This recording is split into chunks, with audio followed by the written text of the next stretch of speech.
Hey guys, today we're trading before you depart real quick, because I think it's like a short game jam game, so I diverted my existing plans just to hop on this real quick, since it shouldn't be that huge of a side project, but I'm just really taken aback by how, like, when you look at the store page and the screenshots and the start page, just how, like, intensely, like, aesthetically coherent this game is. Like, it's got a really cool, like, vibe to it that I'm looking forward to. I'm here with Toaster again. Hi, I'm Toaster, and I'm here. I just moved. Yeah, you can call him Toaster in the comments instead of that guy, or what's his name? I've introduced him at the beginning of the playthrough. We're professionals. Yeah, but Toaster just moved. We're getting revved up to start the next big project, and we're just going to do this real quick because I think it might be only a few hours long. And it's good to get more finished visual novels around there. That's nice to see. Yeah, we should celebrate them whenever we can. I really like the art for this so far. It's wild. Look at this. Look at this dialogue window. This is crazy. At 3:05 a.m., during the dark of a drizzly morning, I finally succumbed to leukemia. All right. Well, just right there, right off the bat.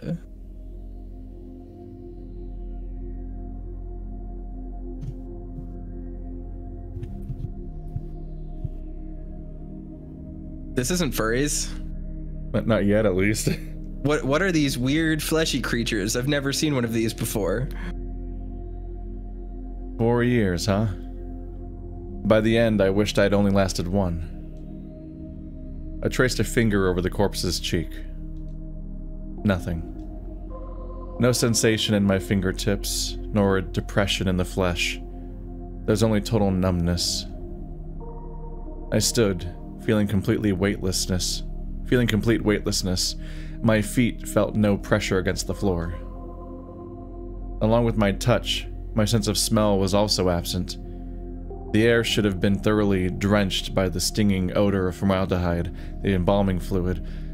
Yet, it was no more pungent than a glass of water. I guess this is a good place to put a disclaimer that this is supposed to cover heavy topics. Yeah, there's gonna be a lot of death and dying, I assume, in this, so if you get existential dread, go watch, I don't know, something else. Go play Socially Awkward. Yeah, there you go. That'll give you a different kind of existential dread. The mortician reached through my non-corporeal figure and dotted the body with several small metal discs. Mori catabasis? Yeah, Mori catabasis. Lycoris is the scientific name for the spider lily family of flowers, I believe. If I remember correctly, Keith and I were talking before the video started about the title screen, and there are lots of spider lilies on the title screen, and then you can see one here on the text box. I looked up the particular name, the particular kind of spider lily I really like, which is the Japanese Higanbana, and I believe the scientific name for that is Lycoris radiata. So, if I remember correctly, the one here is also part of the Lycoris family. So it's all thematic. Look at that. Is this person's name Death, or is this just a thing that the tokens always say? I think this person's name is Mori. To be fair, Mori is an actual name, like, especially in Japanese, because it also means forest. So, is it because, for context, in this context, it sounds like Memento Mori, which is basically remember that you will die, essentially. Yeah. And well, that's it puts you in the, like, what, Remus Lupin was named werewolf Wolfman before he was a werewolf. You're like, hang on a minute. There was no one around when I had finally passed. No one mourned me. No one wept. I wanted to know I meant something. That a part of the world was taken away. The mortician coughed and sprayed the air with a tinge of deodorant before he prepared the corpse for the flames. That body. God, it doesn't even look like me. The milky skin, dilated eyes, and a slack jaw barely covering the teeth. It's a limp hunk of meat that'll soon be ash. A tear dropped from my cheek and vanished into the floor. What am I even doing here? Is this some dying dream? Didn't I already kick the bucket? Or is this limbo? I mean, I guess it's better than the alternative, down there. Then again, spending an eternity watching the world go by as I remain some kind of apparition sounds like an idea straight from Lucifer himself. Well, what else can I do? What am I supposed to do? I see the mortician prepare my casket for cremation. Seems like they'll be burning it all up soon. As disturbing as it is, part of me wants to see. Maybe I can phase into the oven and get a good look into at the incineration of my body that once belonged to me. Maybe it's for the best I'm dead. I turned away and walked towards the door. Instinctively, I reached for the handle, only for it to phase through my fingers. Still a dumbass in death. I walked through the door, across the hall, and through the wall into the morning drizzle. It's interesting. I mean, right away, obviously, like, he died of leukemia.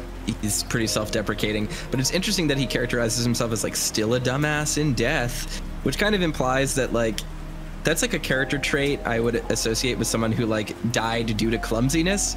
But this guy just, like, he just got unlucky. Like, he died of a horrible disease that just kind of screws you over. Like, he just thinks little of himself, whether or not that it had anything to do with what caused his death. Yeah, it's like immediately interesting characterization, because rather than just being like a somber, like, oh, I'm dead and death is bad and that makes me sad sort of thing, it's just like very clear this person did not have very good self-esteem and did not feel very good about themselves even while they were alive, which is like, that's kind of depressing. It's a little bit dark. It's a surreal scenario too, to just the instant you die, you're immediately like a no-clipping video game spectator camera. So you just spawn right outside of your own body.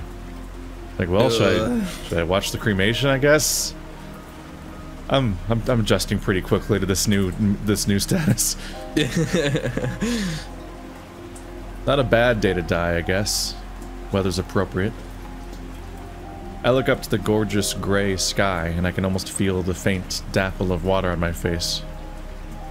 During mornings like these, I would curl up into a cup of coffee and simply stare out into the endless white fog. I'd gaze at nothing in particular, just enjoying the blankness of the sky's canvas. I wandered outside the mortuary until I reached the garden. The spring rains had brought dazzling flower blossoms that adorned the edges of the pathways. They all led to a tall fountain at its center. I approached the fountain and laid at its base. The pattering water provided a nice, soothing ambience. If this truly isn't some dying dream, nothing seems to be stopping me from going anywhere I'd like. I wonder if they just forgot about me. Am I just a lone soul, co-signed to wander around forever? Might actually be fun for a century or so. I dipped a foot into the fountain. As expected, no ripple or chills. I couldn't rightly tell if it was actually submerged at first. Imagine dying and then just like the afterlife doesn't have a tutorial. So you're just like, is this... Am I doing it right? Is this what this is? Yeah. How long? Like the uncertainty, the bizarreness of just like not knowing if this is like, it's gonna be a few minutes or the next 1,000 years or eternity, or is time even passing right now? Is this how I'm spending my afterlife? Laying around at a fountain outside some backwater mortuary? Do you enjoy the water too? Huh? A voice? Is someone there? I turned around and scanned my surroundings, but I didn't see anyone. Up here, sir.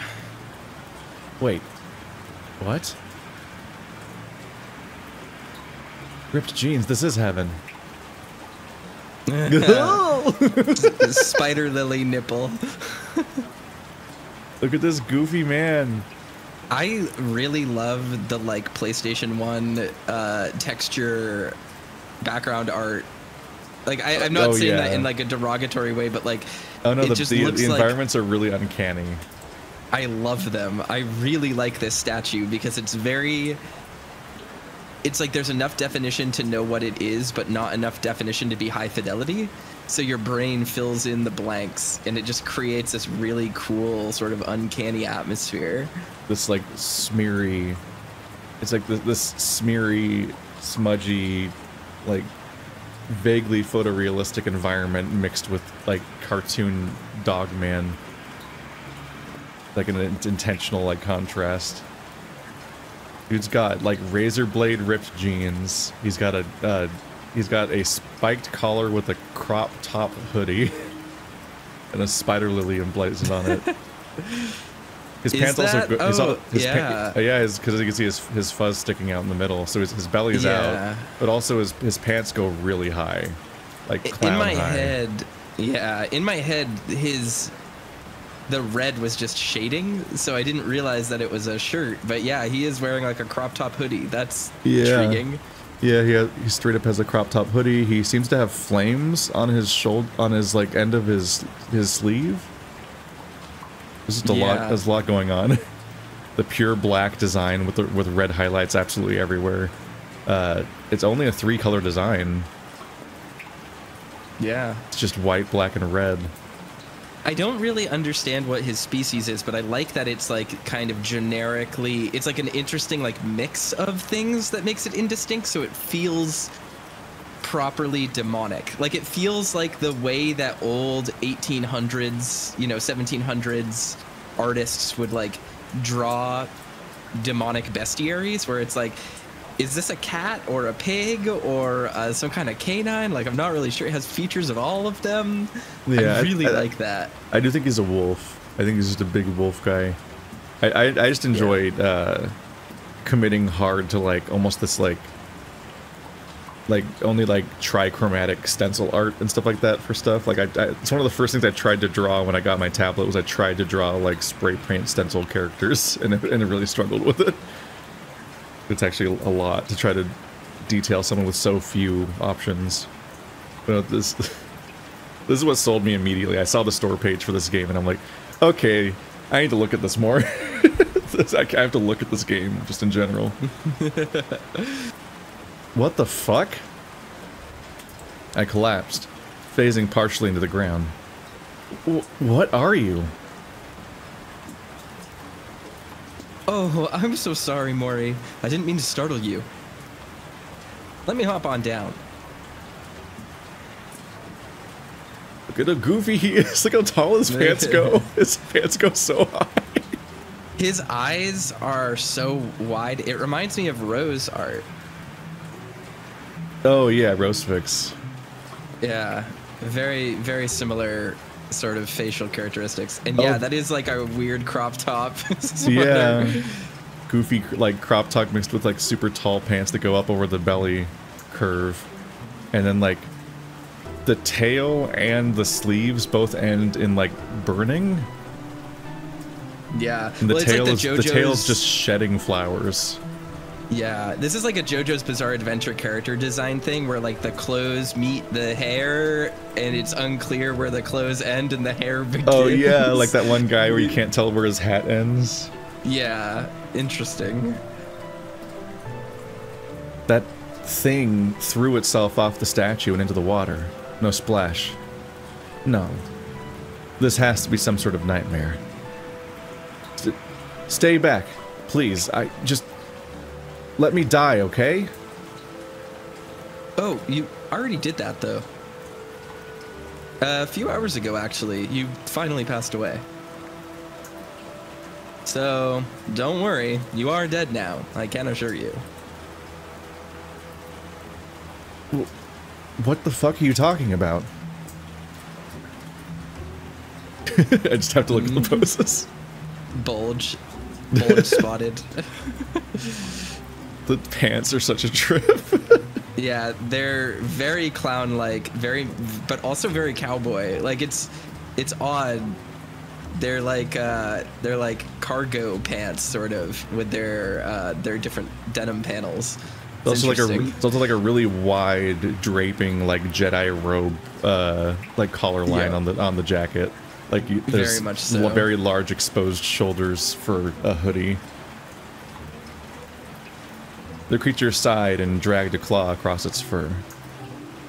He had shaggy, pitch black fur. It wavered delicately as if exposed to a soft breeze. Ghostly petals tapered from his sleeves and tail, swirling around in the air for a moment before fading into oblivion. This demon knelt down in the water pool. He stared at me intensely with those hellish red eyes. I'm sorry. Perhaps I should let you calm down first. I just realized his name showed up earlier and now is back to being question marks. Oh yeah, it did just say Memento a minute ago. It said Memento a minute ago. Yeah, interesting. You want me to calm down? I have no idea what's even going on. Well, as I mentioned before, you're dead. However, you haven't been taken beyond yet. You're in the in-between, as I call it. Taken beyond? Yeah. Where all souls go. Oh, how rude of me. I should have introduced myself. I am Memento, your Reaper, and guide into the after.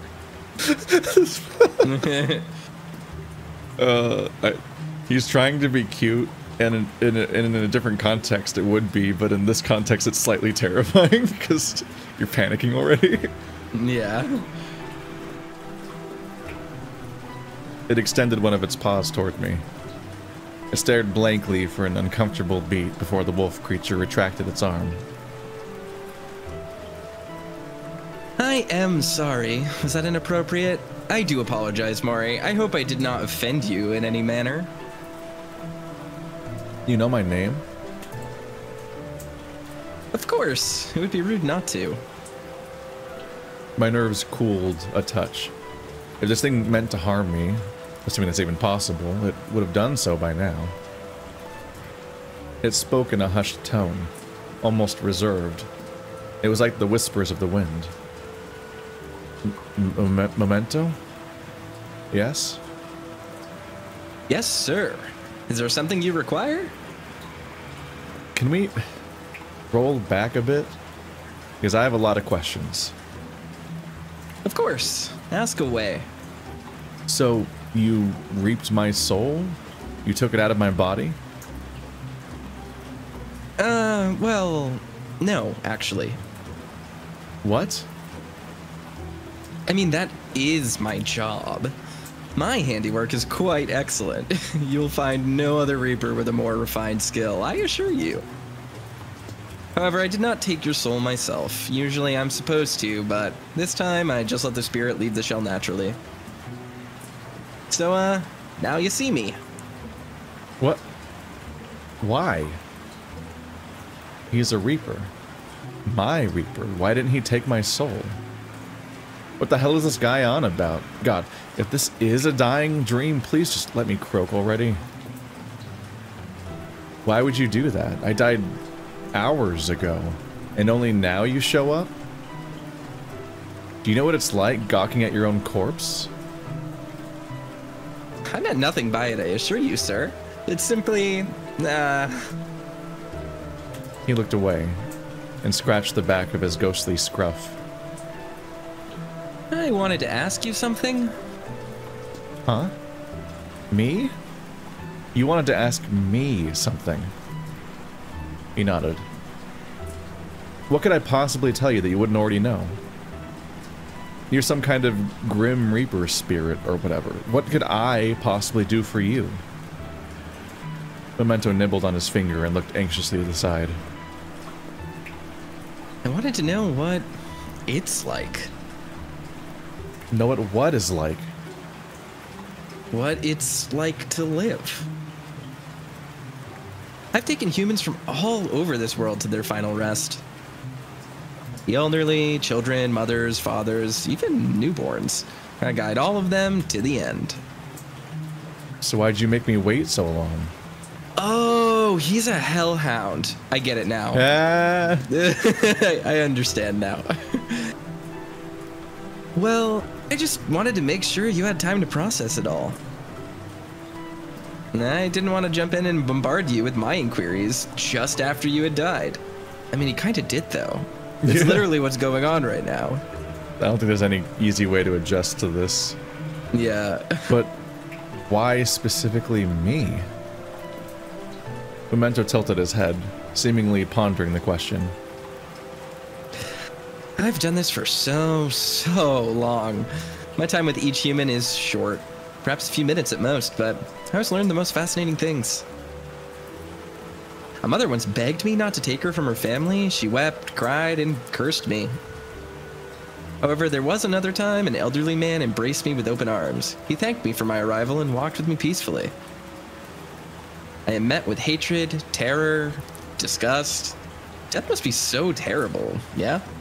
The end of your waking life? The end of everything?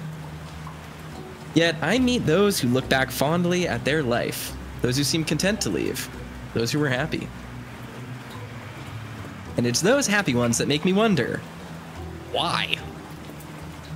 I still don't that's I you. still don't understand. There are people dying all over the globe at this very moment. Great scientists, people with families, war heroes.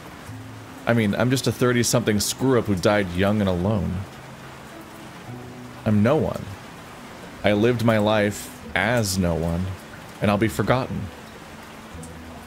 It's all the same in the end. Everyone's forgotten eventually.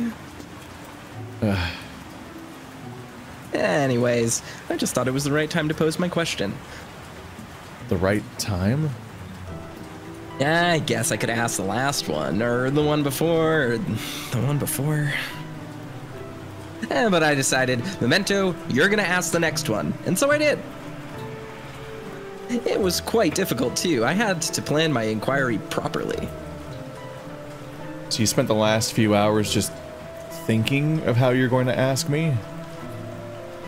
Yeah, when you put it that way, it does sound quite cowardly, I must admit, but I wanted to make sure you were comfortable first before I dropped this question on you. And seeing your reaction, perhaps it wasn't executed most perfectly.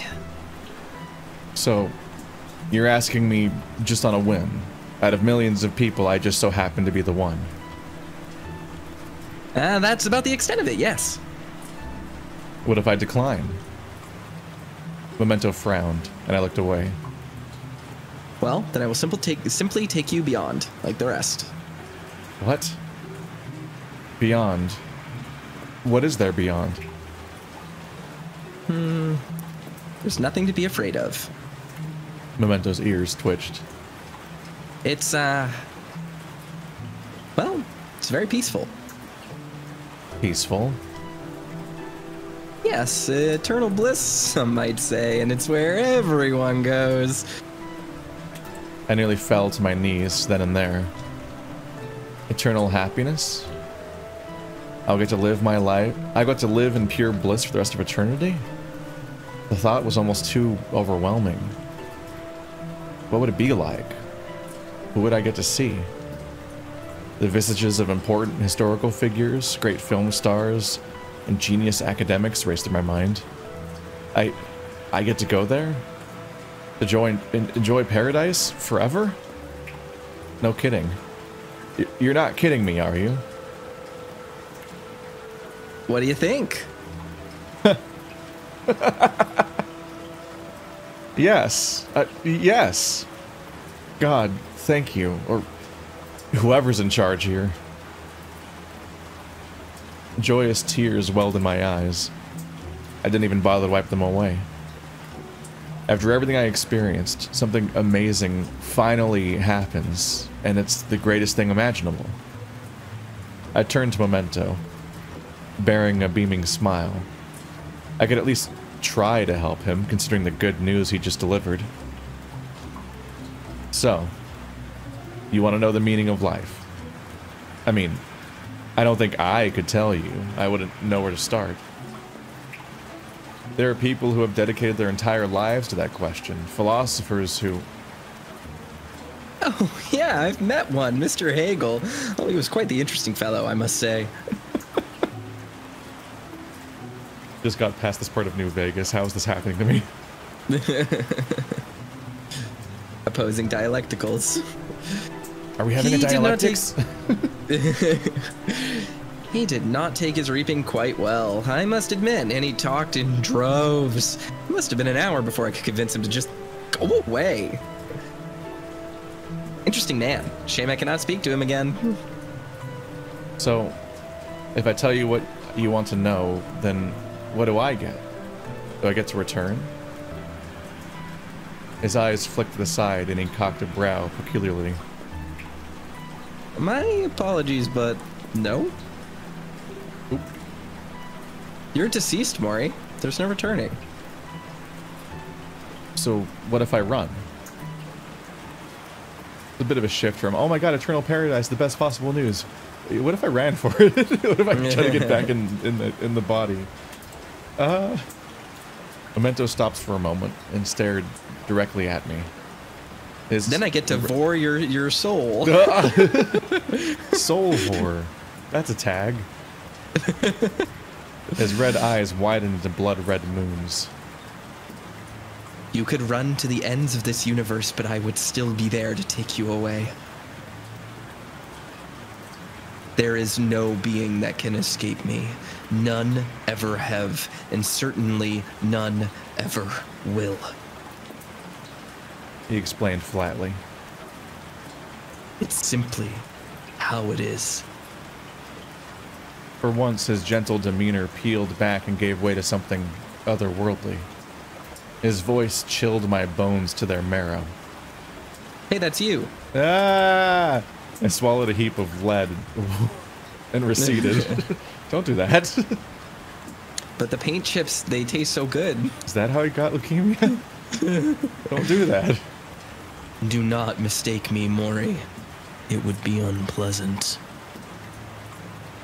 A moment had passed and the chill vanished. It was replaced by a slight, warm smile. However, I will offer you extended time to make peace with things. It is morning now. I must take you beyond by sunset.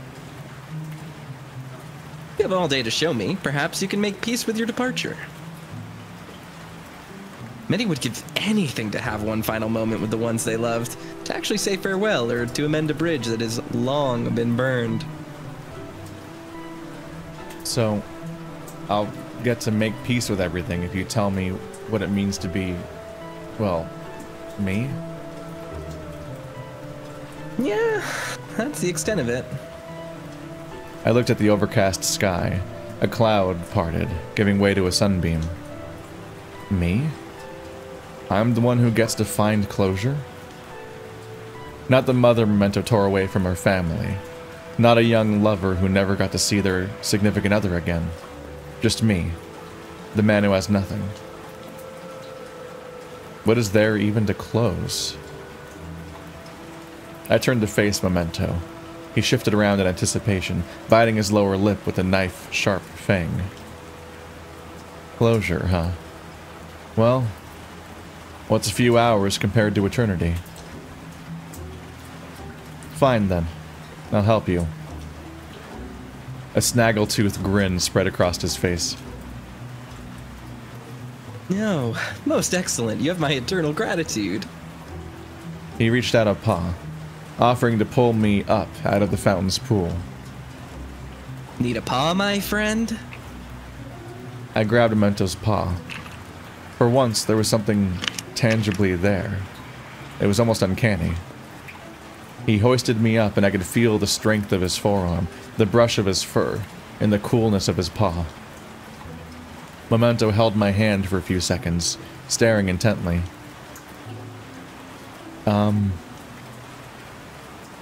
Oh, my apologies. You humans are just always so warm. The sun sliced through the heavy overcast, and the city was coming to life with activity. Children prepared for school, and adults began commuting to their 9 to 5. Everything was so normal. Life continued, unabated. So then, where should we go? I don't know. You don't know? Well, I'm not sure. I wanted to see what kind of joys you could explain to me. Joys? Yeah, joys. The things that make humans smile. The things that they look back on fondly. They always speak of things like family, loved ones, or material items that gave them great joy. If humans did not have these joys, then what reason would they have to be so distraught by my arrival? Joy must be the key, yeah? I guess. In a sense, everything we do is in service of maximizing our happiness. But be it money, a loved one, or material items, as you described. So show me. Show you? Yeah, show me a joy. You had a joy, did you not? Damn. It's been a long while since I thought about that. The prostate is... Yeah, when was I last happy? I skirted around the fountain and sat on the side facing the city. Memento hopped up beside me, legs crossed and arms leaning on his knees. He stared at me curiously, like a child expecting an answer. When was I last happy? Obviously not any time within the past few years, but even before then. Before I pushed everyone away. I delved deep, reaching into the past. Moonlit Waltz. Huh? It was a play I was in. God, way back when. It was about a star who fell in love with a man on Earth. It was all about their differences, their growing connection, and all that. But the star had to return home since she was a star. They had no choice. But before she left, she and the man danced in the starlight one final time. Oh. He was fully invested now, ears perked and eyes wide. If they weren't so bloodshot, I'd dare say he looked like a puppy of sorts. Someone should edit this sprite and give him little bloodshot lines on his eyes, because I guarantee you it looks absolutely unhinged. I mean, yes, the sprite specifically. You're very unnerving. Just horrifying looking. Yeah. And that's what you remember, yeah? So, show me. Well, I can't really show you. It happened a long time ago. Yeah, alright. That is true. Memento sprung up from the fountain's edge. Time to whip out those Christmas Carol powers. Yeah. In that case, when did this play happen? I'm not sure. I was big into theater during college, like 10 years ago maybe? So, around that time. 10 years, got it. What are you doing? Wait, what? What? It's just a vortex, I think. Maybe it's just a vortex, yeah. I'm like, are we seeing something blurred, or...? Before I could finish that thought, Memento snapped his fingers and the entire city swirled into a vortex. What the hell are you doing? Going back, seeing your memory and all that. Ah, here we go. This must be it. Last night, I met a star. She was the most beautiful star you've ever seen.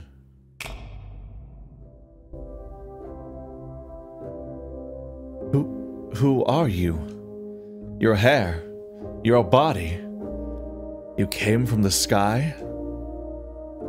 Yes, I traveled so very far to arrive here, through endless space and past innumerable planets, many you never would have imagined existed. And on my journey, I have arrived here in this meadow, with you. I don't believe it. This must be a dream. This is like Horace Community Theater, just as I remember. I stood at the very back of the bleachers watching the actors from above. You What is your name? Oh my fucking lord, is that what I sounded like? Whoa.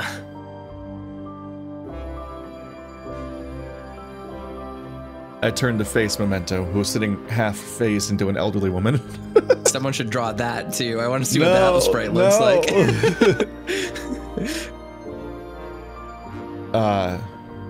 You gonna get up? Oh, I didn't even notice. Apologies, ma'am. Is this your theater?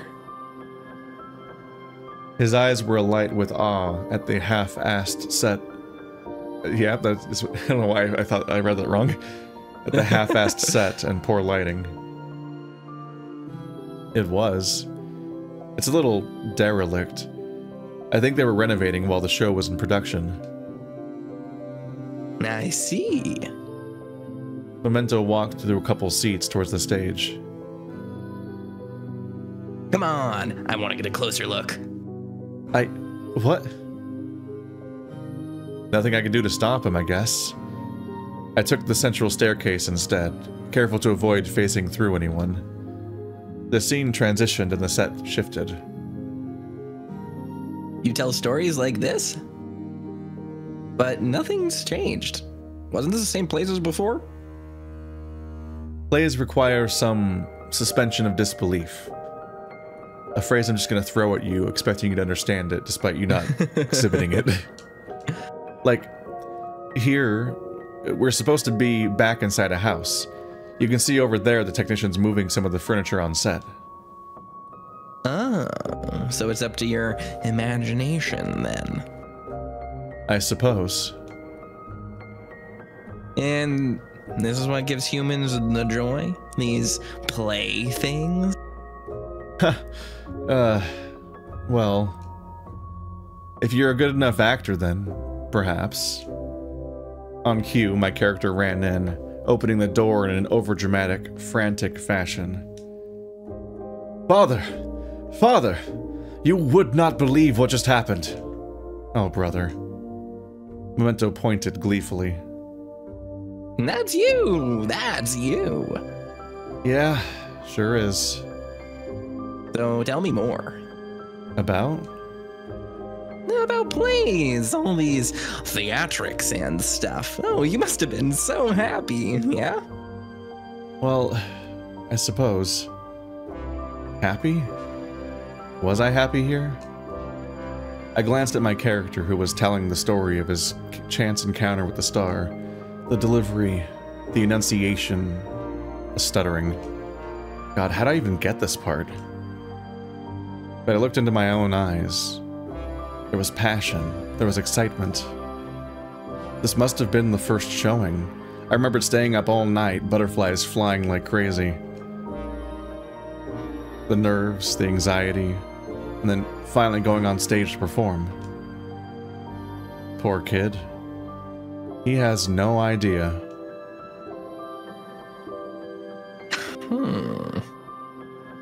No idea what comes next. Look at him, so full of aspiration, so full of dreams. I wanted to become a star on Broadway, to show the world my talent and my passion.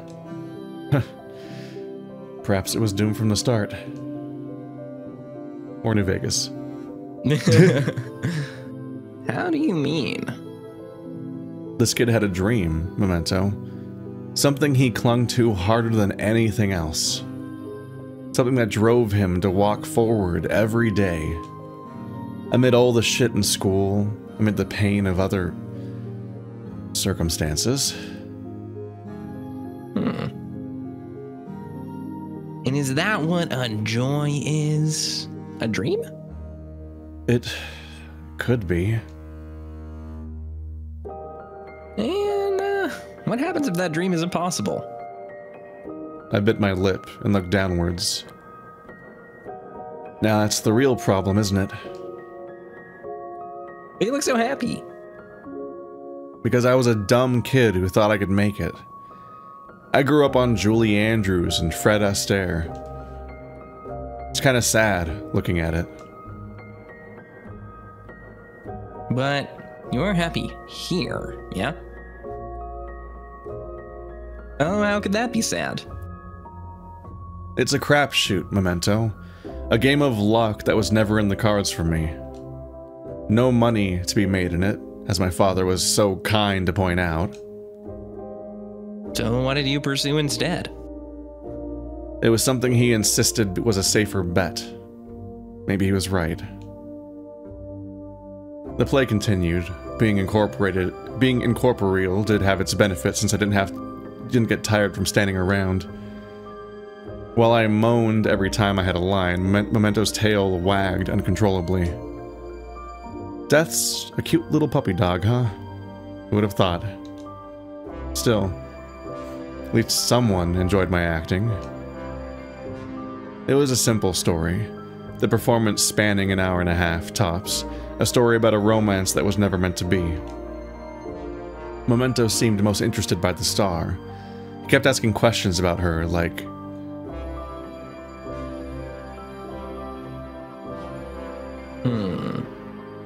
Oh, I see. Sorry, this is my dialogue. I was confused for a second. Why is she so reluctant to love the boy back? Or why does the boy love her so much in the first place? At one point, he even took to the stage and wandered around as an intense scene played out between the star and my character's father. I reflexively yelled at him to get down, but I then remembered that we were merely reliving a memory.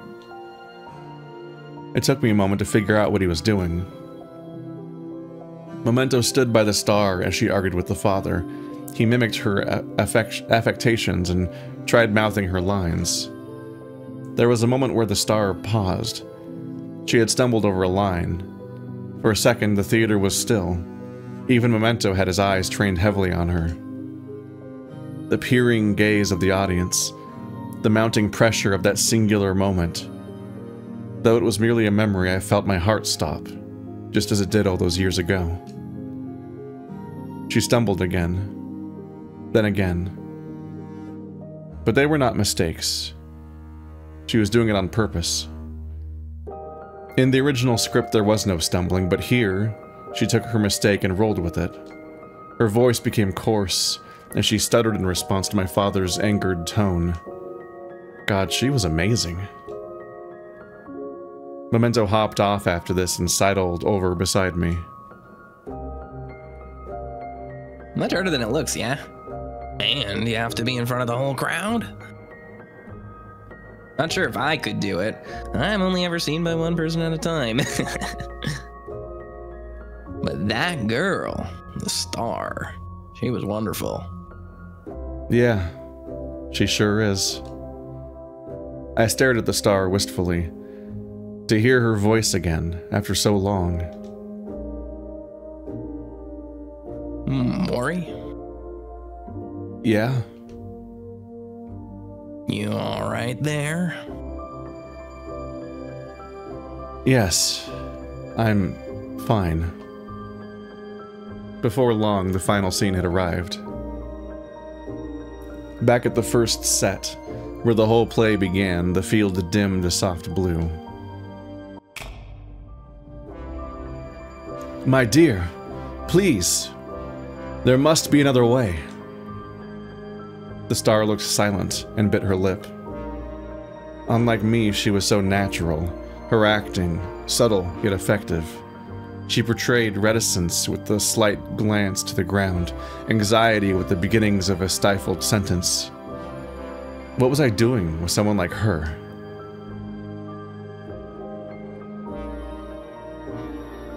You have taught me many things, my love.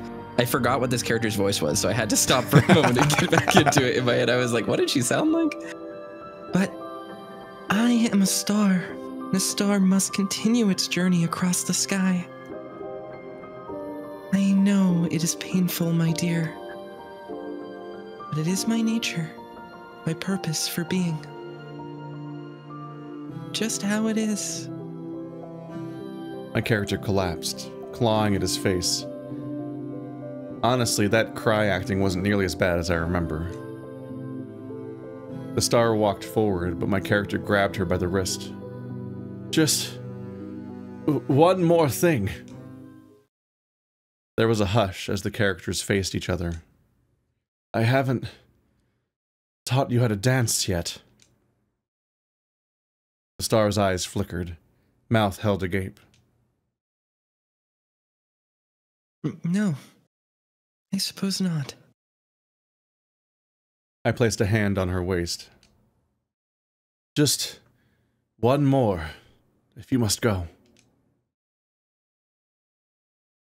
Like this?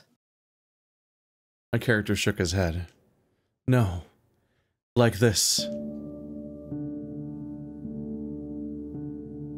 Whoa. God, she was wonderful. I remembered every step I took was painstakingly choreographed, but for her, it came so effortlessly. She didn't deserve to be stuck with an oaf like me.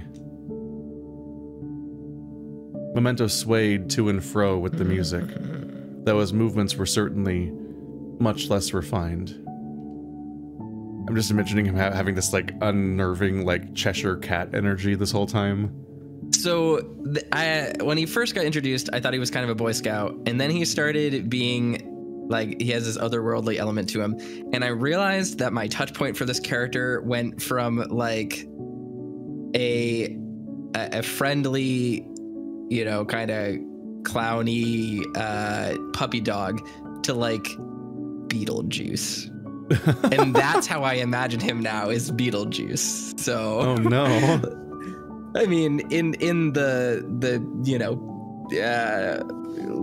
goofy, lovingly characterized Beetlejuice cartoon way, maybe more so than the actual. I was gonna say, like, when's the last time you watched the movie Beetlejuice? Oh, I've seen the movie a million times. I know all of the actual reality of how terrible that character is, but I'm saying the lovable interpretation of him that everyone remembers. Beetlejuice the musical or something.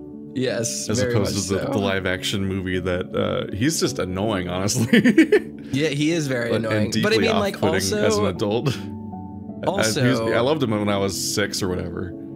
Oh yeah, I don't think the moral of Beetlejuice is you should like Beetlejuice. I think it's that he's annoying and a pain in the ass. But also, Memento would kind of be an annoying pain in the ass. Like, that's why I'm liking him so far, is because he's like a manic, like, weirdo hellhound who is kind of taking advantage of the situation and has just no bearing at all for what humans are actually really like. So it's like, it's kind of fun to see. He's this kind of oblivious character that doesn't understand the, like, emotional, like, situation he's putting people in by doing this, and like what, and like how complicated this could be to, like, just revisit your own life and be told to explain it, essentially, what, like, when you reach the end of it. But I find the emotional contrast interesting. Like, we're seeing this play, and we came here of our own volition because we volunteered it as an example of something that made us happy, but it's not something that makes us happy, which is a very different thing. Like, we are not happy thinking back at this moment because it's all clouded in tragedy, both because the career was doomed and because our life was doomed. Like, we were going to die so soon that the idea of becoming a Broadway actor was never really going to happen. But then, despite all of that context, we see our past selves and their expression, and can tell that, like, this was truly this glowing moment in their life that was this big, significant, like, they really were genuinely, like, on fire and happy, and this was a serious moment for them, and you lose that in your memory. Yeah. The way we edit by recalling and so on. Yeah. I mean, the way that we look back on things, especially, like, big, poignant, emotional memories. I mean, everyone knows that, like, your memory is actually super fallible. It's not very true. But, like, I think the aspect of that people don't think about often is that, like, what we are looking for in our memory oftentimes really heavily contextualizes how we think about things. So, obviously, we're looking back here at this moment that's, like, a big moment for us. And in the moment, if I'm sitting here trying to recall a time when I was happy or something, right? Even maybe situations where I wasn't super happy in the moment are going to come to mind because how I'm thinking about them now as like things that would make me happy now are going to influence how I'm even looking back on events that happened in my life, like completely irrelevant to how I felt at the time. Akin to like things where you were like times you were really stressed out, but when you think back, you're happy. You're happy now that you did those things. Yes, exactly. Even if you didn't necessarily enjoy them while you were doing them, which raises the question of where the happiness even comes from on that concept. It's troubling because our entire sense of self as a continuous person is based on our memories, and our memories are a story that we write and edit ourselves. Yeah. The actor twirled. I was gonna say, I think this is something I am not trying to be more poignant than necessary, but like life is not art. Life does not have themes.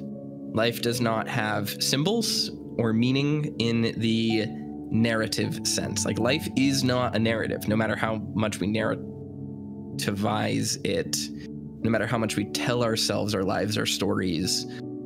They just aren't. That's not how reality works. And memory is an opportunity for us to make meaningful stories out of our lives in a lot of ways. And we see these recurring patterns, and we see these themes and these symbols and these sort of overarching things. But it's all in the edit. The film is assembled in the edit. It's not the person behind the camera. It's not the actors. It's the cuts that make the movie. And I think very much is the same with our memory. You go back through things that already happened, and you create the good guys and the bad guys and the things that set up other things, and gives things a purpose when they were really just events that just happened.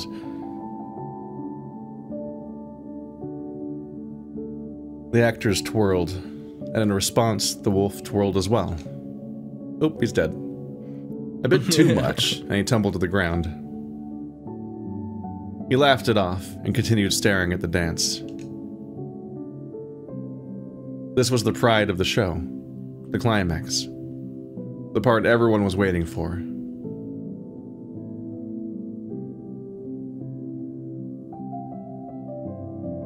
Look at his big, dumb, googly eyes. He's really surreal. This is a wild cinematic.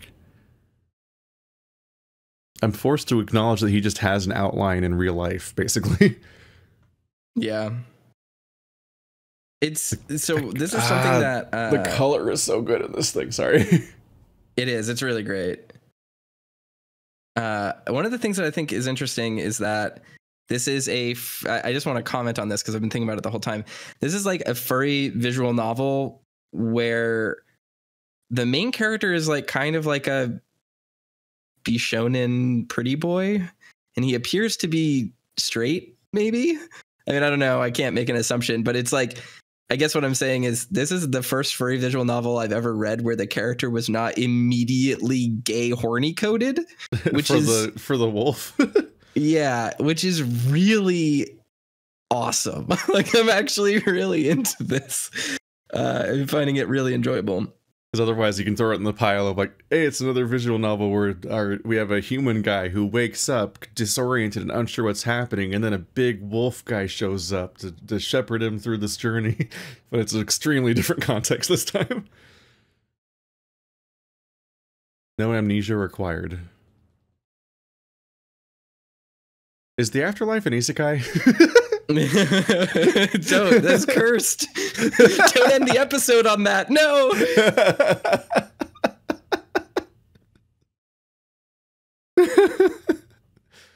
So, what'd you think? It was very good. The ending dance, my goodness. Memento swayed back and forth, mimicking the motions. Could you show me? Show you? The moves? He nodded happily. Well, this happened over a decade ago. I don't think I remember the choreography. Memento's ears dropped in disappointment.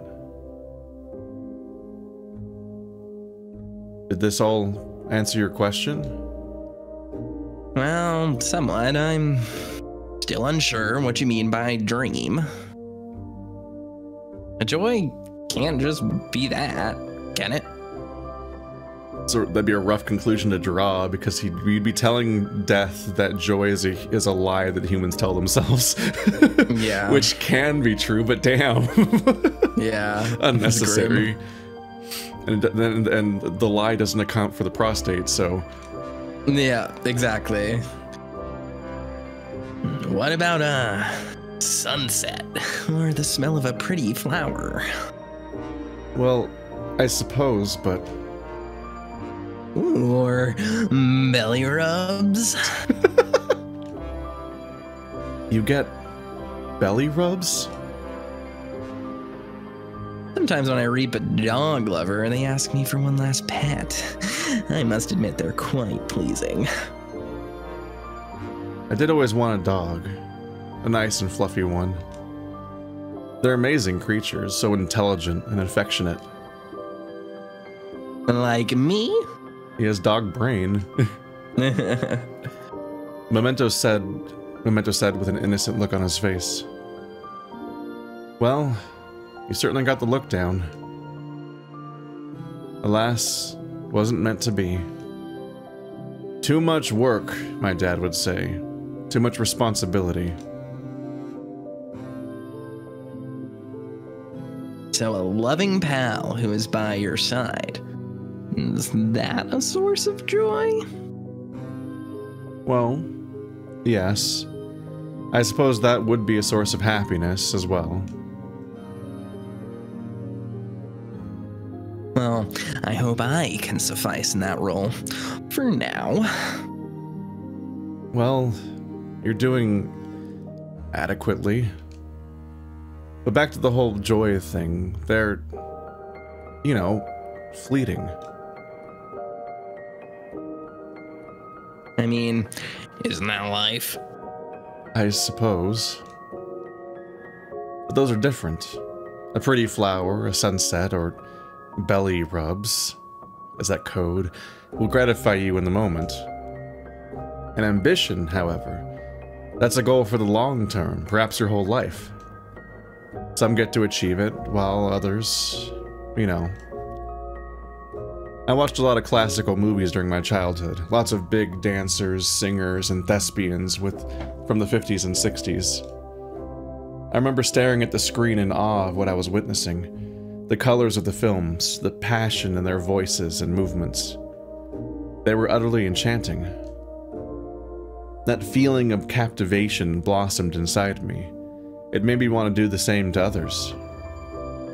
To stand on a fancy stage somewhere, in the lens of a big camera, and to broadcast my talent to all the world. I so desperately wanted that dream. I wanted people to be mesmerized by me. I wanted it so badly. It was my raison d'etre. I don't know, actually. Raison d'etre. Raison d'etre. I can't do the retroflex R anymore. Yeah, it's a rough one. Raison d'etre. There we go. Not sure how to further answer your question. Sorry.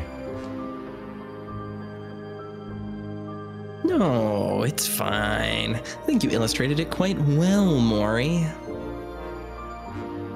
Well, let's just get this over with soon, so I can enjoy eternity. They probably got much better plays up there. Know if I'll get to meet Gene Kelly or someone? I could spend all of forever learning from the greats. Yeah, well, let's not be hasty now. It's the last time you're ever gonna see Earth. I would suggest you appreciate it before you're gone. I was about to respond when Memento's ears perked up. What's that? He faced the stage. The cast had finished doing their bows and were returning backstage. Memento was focused on the girl who played the star. She had dark skin and braided black hair that tumbled down shoulder length. Her name was Stella. If this is my memory, then... I looked closer at Stella as she walked off stage. Her eyes looked red. The light caught the glisten of tears. Past me followed right behind her. What's going on there? Memento leapt onto the stage and followed the two. Hey, wait! The wolf followed Stella and my past self backstage. Now, Stella was audibly weeping. Past Mori lay a hand on her shoulder, and she turned to face him. Come on, let's go somewhere quieter. The other castmates shot her concerned glances, but past Mori shielded her from view and led her to the changing room.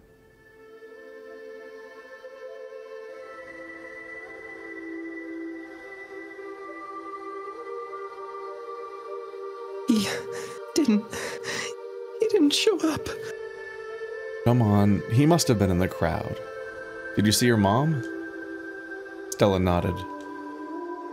Mom was there, but he promised me, no matter what happened with Mom, he said he'd see me here. Stella. Just here, like before. That didn't transmit. What? That didn't come across Discord. Oh. I just wanted him to be here, like before. Sorry. I peaked my mic. No. Memento sidled up beside past me, looking cautiously at the weeping girl. That was like hard to follow. Beside past? I realized it's hyphenated, so it makes sense. But hearing it, I was like, beside past? What? What's happening? Stella knelt down and buried her face in her hands. Why? Why did they have to? I know. I know what you're going through, Stella. But never, ever blame yourself. It was their decision. So are they high schoolers, or are they, I guess they said college, right? It's interesting to have a college student be like this affected by what seems like their parents' divorce. Yeah. I mean, I was like 25 when my mom and my stepdad had like a really burnt out cheating scandal and got divorced. But like that I wasn't sad about that. That was like frustrating for me because I suddenly had to become like the adult in the household while my, 50-year-old parents like broke down into teenagers again. But that's slightly different than this. This is like being an adult and being shocked by the loss of love, which is a intriguing and kind of new angle. Like I've never seen a story really explore that before. It's interesting. Yeah. I don't mean that in a bad way. It's intriguing. Like my parents got divorced senior year of high school, and there wasn't really like a big thing for them not to go to, really. Yeah. But like on some level, yeah, like if this is your big achievement, like you finally made it into this thing that you've been working towards for all this time, I can see why it'd be deeply frustrating for them to just not show up. Like just be there for this thing. Like it's like a lesser version of like not showing up to your wedding or something when it's like this big life achievement that's a performance and everything. Yes, definitely. Well, it's interesting to look at it through that angle of like she's upset because her parents divorce and like her dad being upset with her mom or whatever is enough to get him to not show up to this play, like viewing herself as being in the middle of it and taking emotional pain from that rather than like the other thing. But I guess right here, like this line that I'm about to read, like does contextualize a little bit of it. He never did enjoy these plays. Always said it was a waste of time. Maybe he's right? She's probably seeing it as like him dumping, you know, the baggage of his old family or something. Just disappearing. Yeah. You know what? Your dad is a piece of garbage. Abandoning you like that? Crushing your dreams? What kind of parent does that? Leaving you to suffer in the wake of their own issues? They're awful. Scum on earth. Forget about them. Might be going a little too hard here, Mori. Stella looked shocked and stared at my past self, unblinking. I'm sorry. Just forget about that. Please. Stay strong. You're an amazing actress. You'll do great things.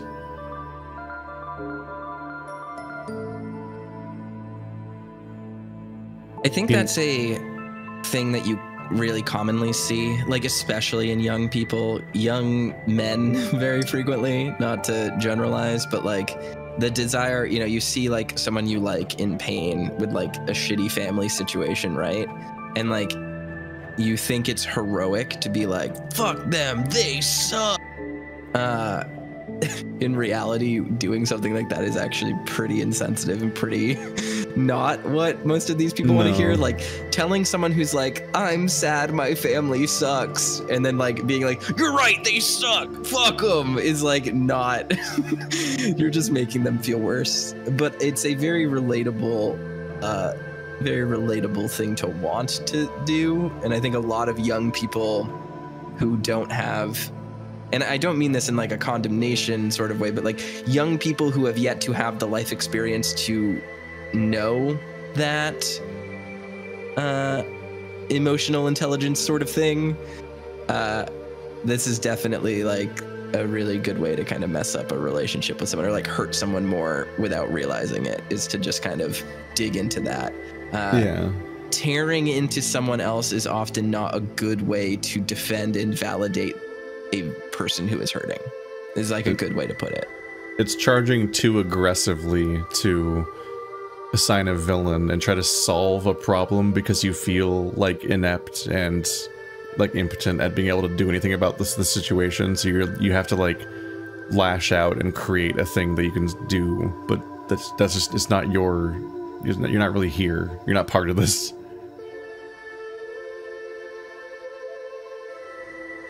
He knelt beside Stella and offered a hug. She nodded, and within a moment we were locked into a tight embrace. Memento's ears perked, his eyes wide with curiosity as he approached the two. A beat slipped by, then past me let go of Stella and stood back up. I'll be here if you need me. You need time alone? Stella nodded.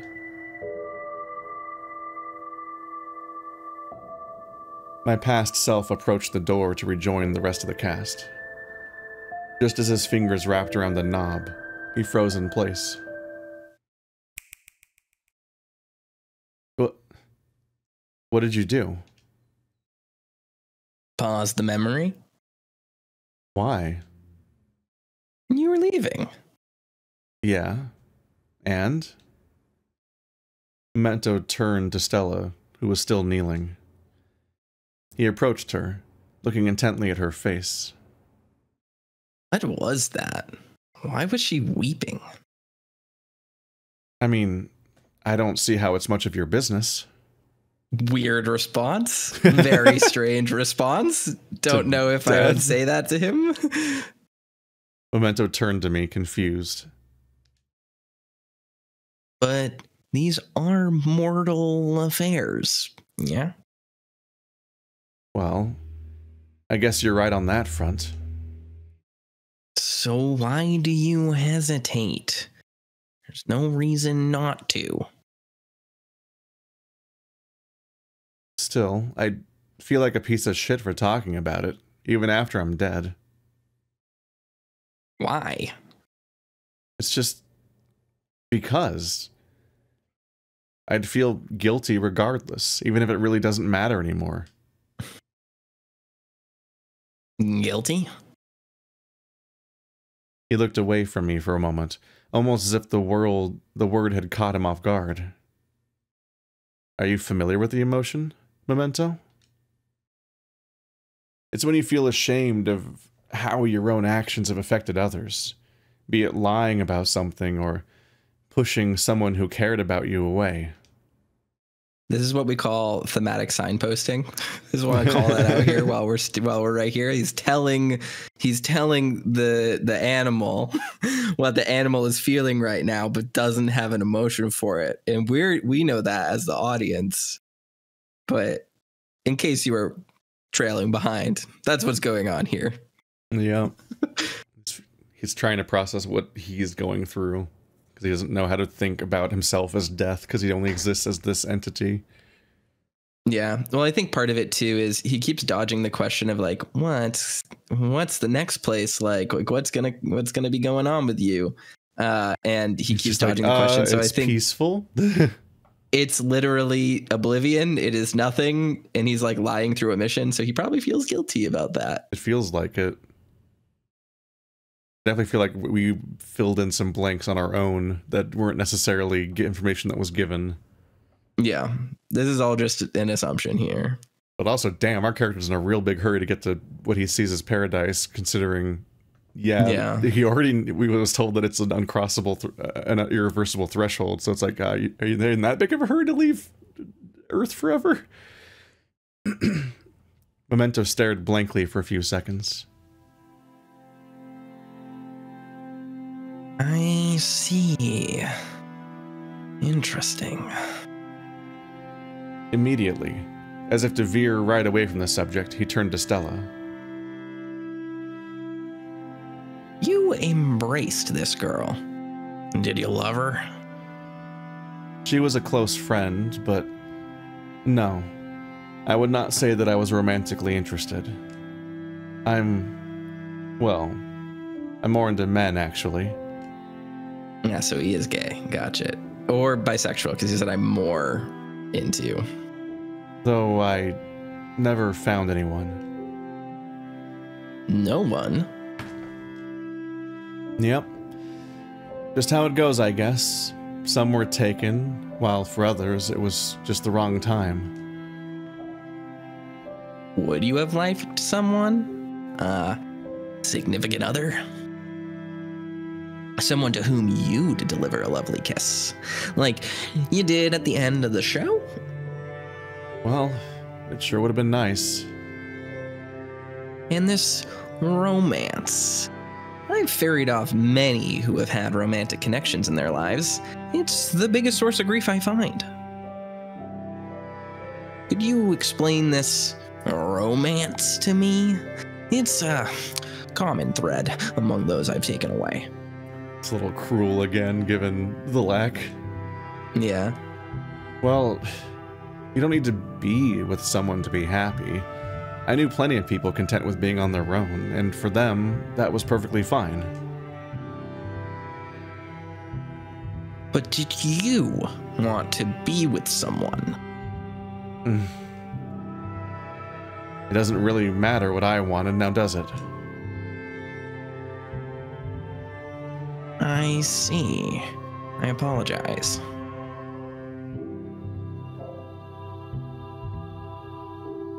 Oh, he's hugging her with his giant dumb pants.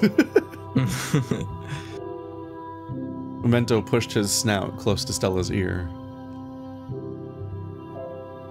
The wolf then threw a pair of fuzzy arms around her static body. I hope things turn out well for you, miss.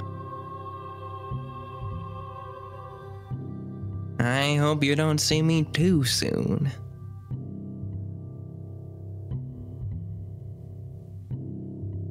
Memento stood back up. Why'd you do that? Because you did it. You did a hug, so did I. Yeah, but it wouldn't have affected her. This isn't even her, it's just a memory. Yeah. So, why? Memento tilted his head and pondered for a moment. Like you said, just because. She just put on such a stunning performance, and now here she is, crying backstage. I also wish to understand this. This? Yeah, pain, I believe you call it. Not pain of the body, pain of the heart, the soul. There are almost always tears when I reap someone. They're so deeply sad. But then I meet someone who are glad for it to all be over. Pains in life now gone forever. Things they never have to deal with anymore. This is pain. Or this pain is what I'm speaking of. You want to learn about sorrow? I mean, you're the Reaper. You should know all about that. I'm talking about living sorrow, the sorrow of life. I am death. I fill everyone with at least a bit of sorrow. So what was your sorrow? You should know that already. How I died. Yeah, but I wish to understand it. You want me to show you that miserable process I spent the last 4 years dealing with? I don't want to remember it. I don't want to relive that fucking hell. I understand your trepidation. Truly, this is a massive ask. But please, just to let me see. You don't have to watch yourself. The wolf clasped his paws together, begging. Do I want to see it again? Do I want to see it all over? Do I want to see her again? Closure. That's all I want here. Maybe it'll reveal something. Maybe it'll show something different. Fine, just don't expect me to be too enthused. Memento's tail wagged heavily, sending petals flittering left and right. My deepest thanks, sir. Memento snapped his digits. Again, the world swirled into a vortex. Going back. Wonder if I made the right choice here. One day I noticed lumps that dotted the back of my neck. Thought nothing of it then. Cysts, perhaps. They'd go away eventually. They never did. I called my doctor and was assigned a hematologist. The waiting. God, the endless waiting. It was nothing. I'd be fine. The results returned.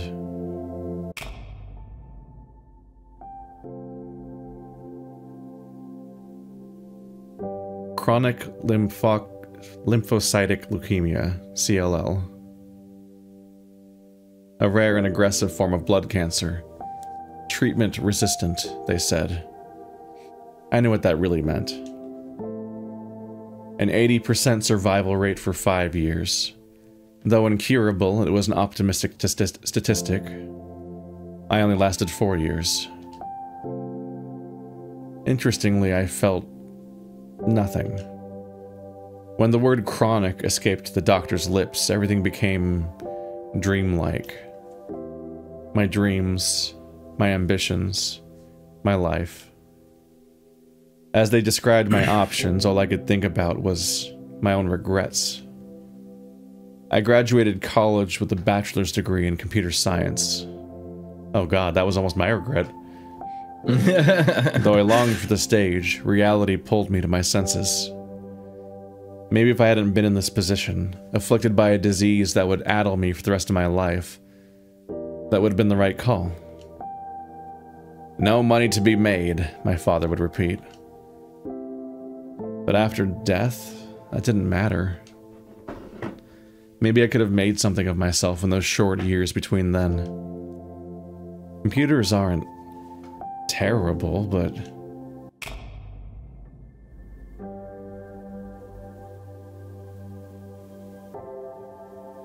The first year. That first year. I never imagined something so hellish could be experienced by the human mind. It was a void that ate away at you more than the cancer, the tests, the trials, the medication. The first months I spent in chemo. Then came the radiation therapy, every day of the week. By the end of each session, I was disgorging heaps of bile into the sink. I was parched, but no matter how much I drank, it never stayed down. And all that, for what? I knew what lay ahead a few years down the line. I knew things would never get better. After the relapse, I made the decision to stop treatment. Year 2. Things had gotten worse physically, but my mind, on the other hand, I think I'd accepted it by that point. One day, there was bleeding under my skin. My platelet count was dangerously low. It'd be my first of many emergency room visits for the rest of my short life. It was getting more aggressive. My lymph nodes were so bloated they felt like rocks grafted beneath my skin. The first visit to the emergency room, I thought it'd finally be the end. Sadly, they managed to save me and put me back into a stable enough state to rest.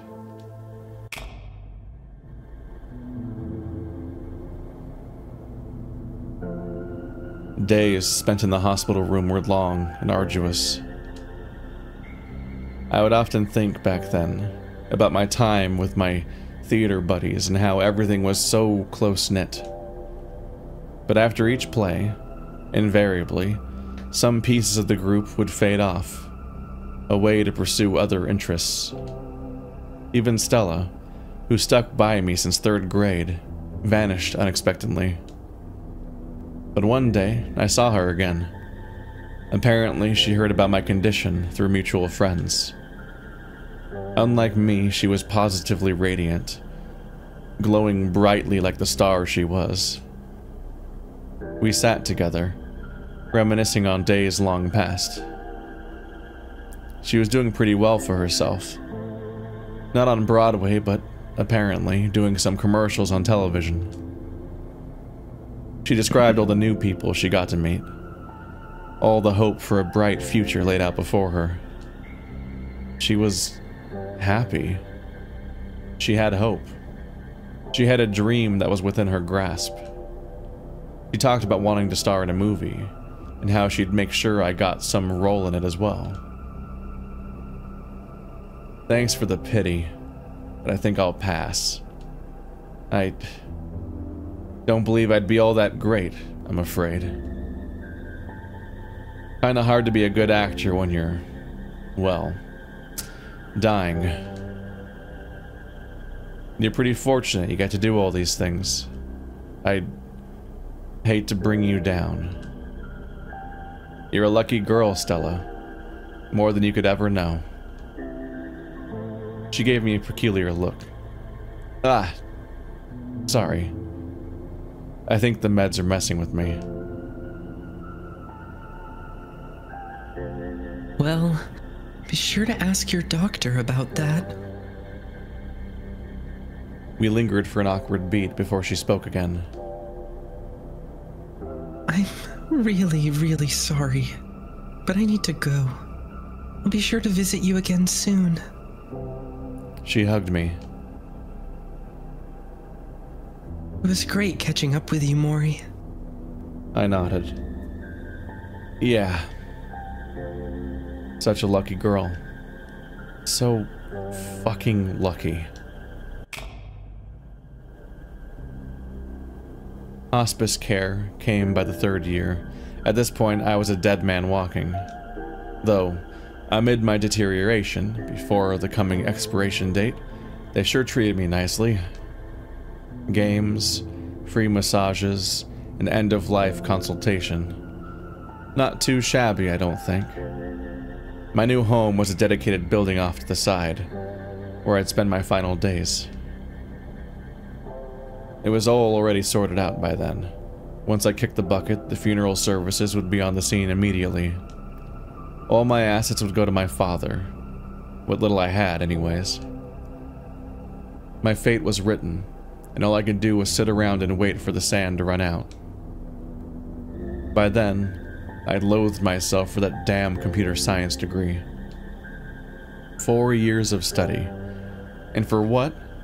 Some soulless programming job I couldn't care less about? A few years of boring but financially stable work. It was tolerable. Couldn't complain if it meant I'd be supporting myself. Even knowing now how it all turned out, the move I made was likely the safest option. Like Dad said, for a person like me, going into the arts would have been a financial suicide. Some kid who enjoyed community theater aiming for a chance at stardom off Broadway. I barely got into a 75% acceptance rate university.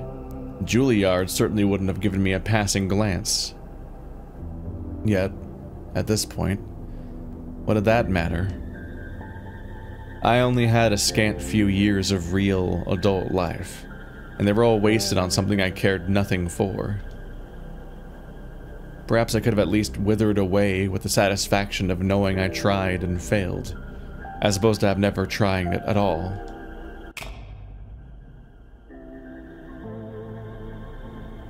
Stella visited once more.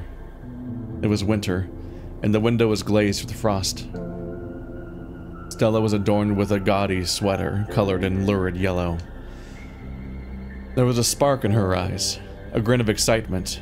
Something huge had happened. You seem happy. I got it. I got the part.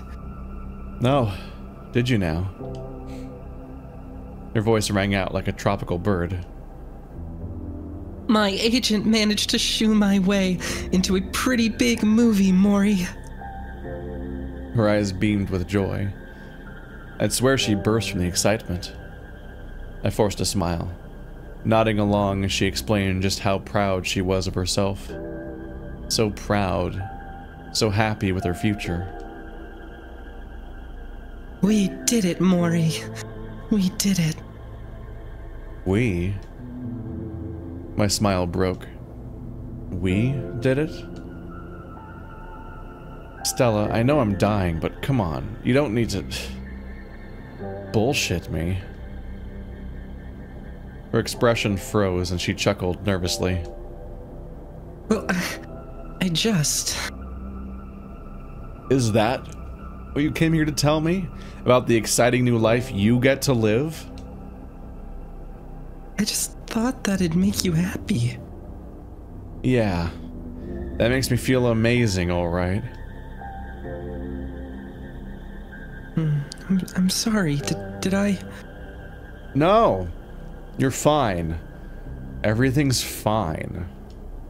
You know, except for my numbered days, everything's fine.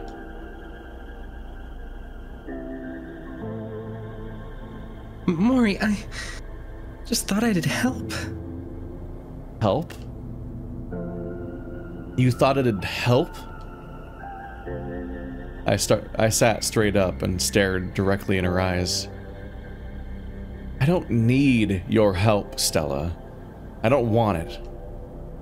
You have to understand that there's nothing you or anyone can do to make any of this okay. It's pointless. It's bullshit. Why the fuck do you even bother with me? Are you unable to grasp the fact? Maybe I don't even want to be reminded of what I could be doing? Mori, that's not... Look at me.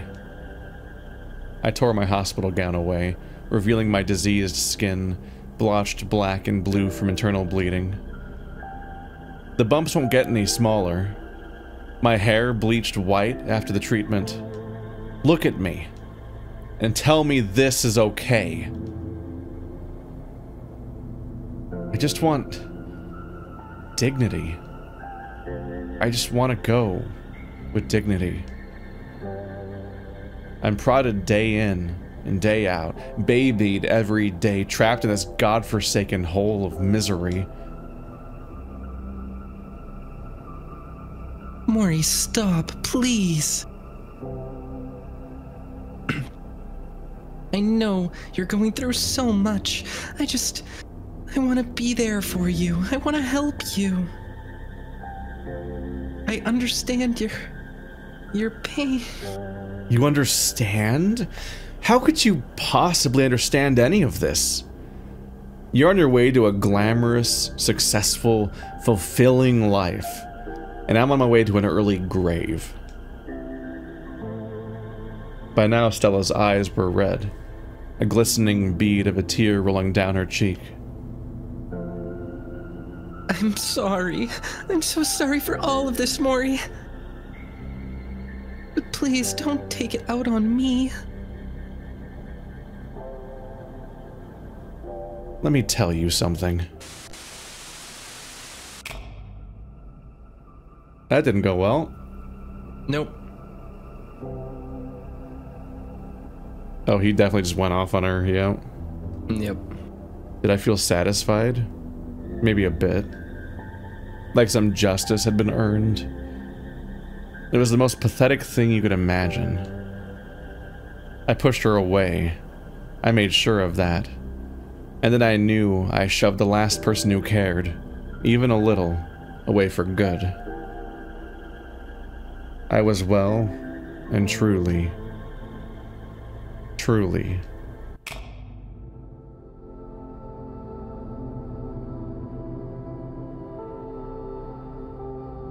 What time is it anymore?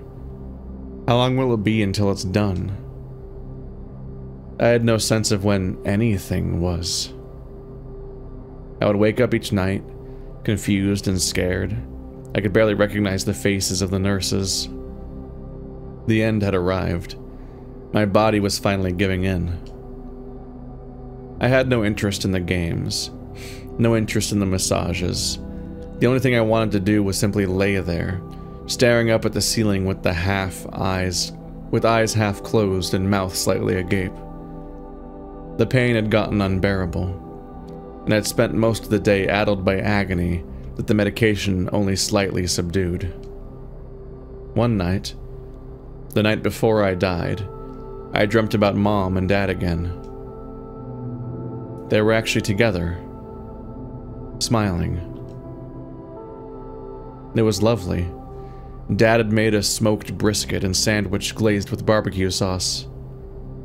Even then, in my dying stupor, I could remember the tingling sensation of its sweetness on my tongue. Mom would laugh alongside him. We even invited Stella over for some games. There was no particular passage of time, no real linearity to it all. One moment I was there, and with them. Then I was middle-aged, nice and wealthy, and with several children and a loving husband. My parents were now elderly, so I took them on a nice tour of Europe. The way they looked so happy together as they stared at the Eiffel Tower, it felt real. There was another dream. One where I was still an infant, barely coherent with language. I showed my parents a finger painting. They laughed, very proud of their son's incoherent splattering of colors on canvas.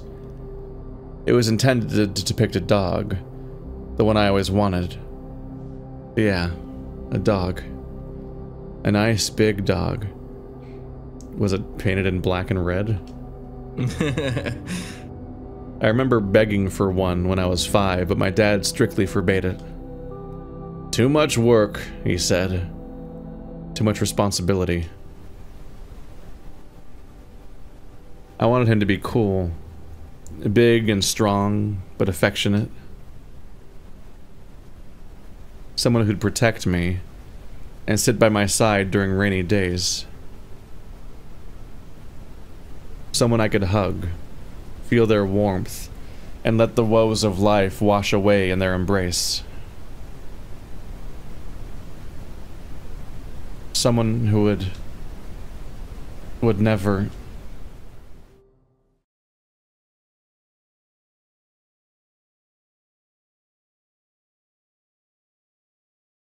That's how it went then. You saw it yourself. Humans do often tell me if they're suffering at the hands of illness. Does that disturb you? It's nature. This may sound disrespectful, but I truly have seen it all. I didn't witness your unfortunate demise just to experience the human suffering. I understand that it exists. I understand more than you could ever know. But I must ask, why? What do you mean? Like, why we live in the first place if it all ends the same? With you? No, as selfish as it may sound, I wonder why I must exist. I was placed into this world as a means of taking you beyond, to take you to your final resting place. Beyond the instinct that is engraved into the very fiber of my being, I can't understand the purpose of it. Things must change. Things must end. That I truly understand and exist to perform. But the suffering? The sheer suffering of knowing I'm around the corner? Then... Oh, that's you. Then why are you so... chipper? Chipper? Yes, you're nothing like I would have imagined. I was never sure that there was an afterlife, much less a canine psychopomp who'd guide me there. You've seen thousands upon thousands of years of death and decay. You said it yourself, you've taken children, mothers, families. Those stricken with disease or those taken by freak twists of fate. You really have seen it all, haven't you? So, why do you care so much, Memento? Why do you care so much about our fleeting little lives if they really are so transient? I didn't always. Early on, life was simple. I'm talking way early on, back before humans roamed the earth. Then it was easy. Survival of the fittest, eat or be eaten. Our job was simply to take care of the spiritual remains. As time progressed, as creatures evolved, they gained intelligence. And so did we Reapers. There's a little expression change. Yeah. I can't remember much of my early days, but this Memento motioned to himself. is nothing like what I was millions of years ago.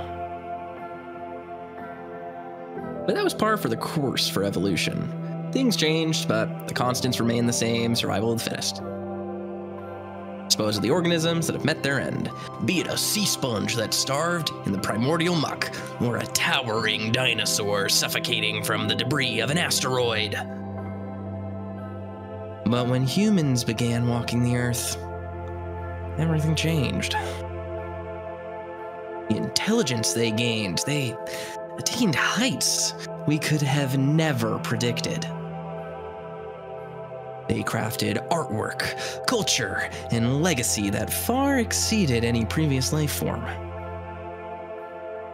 Indeed, the world had begun to revolve around the perception of these new creatures, and so too did we Reapers need to evolve. As I said before, I can't recall much from the time before the humans. It was all primal, mindless, you could say. But soon, we grew to reflect them. Their philosophies, their desires, their bond. The end goal was no longer to continue evolution, but rather to seek out the most fulfilling happiness an individual could experience.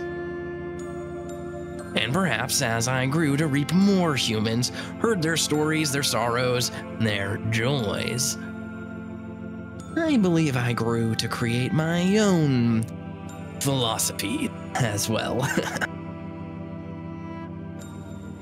I will never go away, Mori. I am fundamental to the existence of life. But Reapers change, and we evolve to fit new life forms. So what will I be like in a few thousand years? So much culture has changed in the past 1,000 years I've spent reaping humans. I've changed so much in these couple millennia. So perhaps in 1,000,000 years, when humans are long extinct, what will become of me, this Memento? I'm chipper and kind because I've grown with this sort of human experience, but when that changes... Oh, you big lug. What's so funny? So, this whole song and dance we've been doing, this is just you having an existential crisis? Well, when you put it like that. So, you put me through all this bullshit to help you come to terms with death? When you are death? Memento chuckled. If we knew the Grim Reaper was a stupid puppy dog in need of a big head pat and a belly rub, I don't think anyone would be afraid of death. Seeing you questioning your own existence, what the hell it all means, that's like basic human philosophy. So as far as understanding our little plight, I'd say you're doing pretty well for yourself, Mem. It is quite vexing. I must admit, all this complexity. I would be lying if I said I didn't yearn for the simplicity of the Cambrian period. I sat on the fountain edge next to Memento. But back then, you couldn't get a nice belly rub. Trilobites aren't exactly the most affectionate organisms I've taken. Memento placed his 2 paws on his fuzzy stomach and shook it around. The accidental fetish reveal of the writer. But now it seems humans have a soft spot for a soft spot.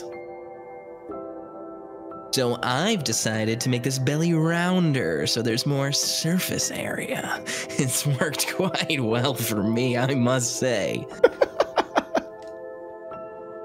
Well, I think it looks good on you, I said, as I stroked its surface. Maybe keep it for the next era. It was cool to the touch, like the opposite end of a pillow. I wanted to rest my head on it. Here we go. We got the horny. The horny finally hit. It took an hour and a half, but it finally hit. Memento chuckled a bit, clearly enjoying the experience. The big lug got on his back, unzipped his pants, and exposed the whole thing. Oh, Jesus Christ. Raising.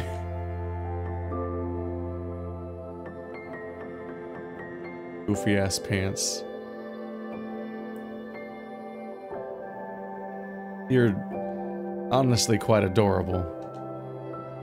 I try to be. It makes bringing the bad news easier for some folks. He's really adorable. His fur, his stupid face. Memento peered up at me. Your face. What about it? You look red, like a big cherry. What? Why would I... I buried my face in my hands. Humans do that when they're... I know.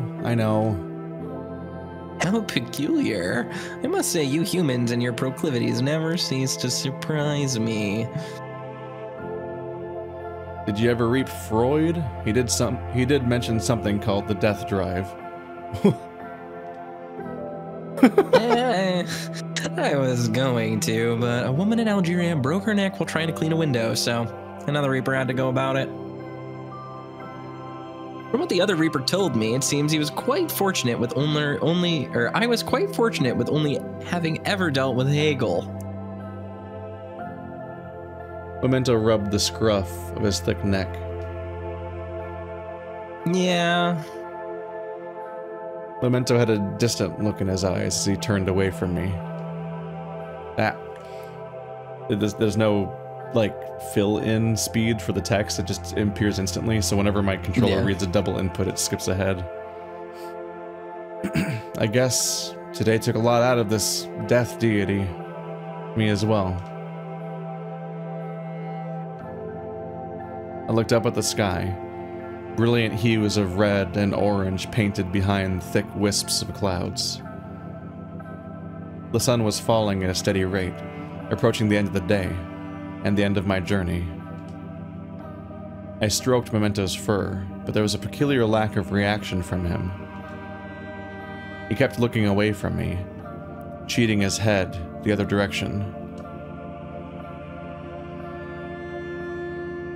Eventually, Memento gently pushed me off his stomach, and he sat, looking troubled.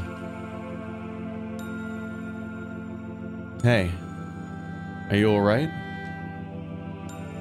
In truth, no. What's bothering you? Memento then turned his gaze to me, and I was met with a sorrowful expression, one I had never seen from the wolf until now. He looked tormented, like something was eating him from inside. Wonder if there's a convenient synonym for that feeling that we learned very recently. Mori, how important is the truth to you? It's him wondering whether or not he should tell us what's going to happen or not before it happens. Yeah. What? If the truth were to bring you more anguish than blissful lie, wouldn't it be better than to live that lie until the end? Problem with human intelligence is that we can read into what the fuck you're saying. Yeah, exactly. Memento, what are you saying? All this affection, all this praise. It has only been an afternoon, and yet I feel close to you. Memento, can you get to the point? There was something wrong. I could feel it. Oh. Mori, I feel this strong, burning emotion within me. Is this shame? Guilt? Guilt? Guilty of what? Mori, I have deceived you. What? What do you mean? All this time, I thought it'd make the process easier, but I couldn't help but feel this overwhelming burden atop my shoulders as the day progressed. Memento stared up at the sky, which had become progressively darker as the sun continued its journey behind the horizon. But I believe I owe you the truth. As your friend. Mori, when I told you before that I knew what was after... No. I was not being truthful in my statement. There's no way. What do you mean?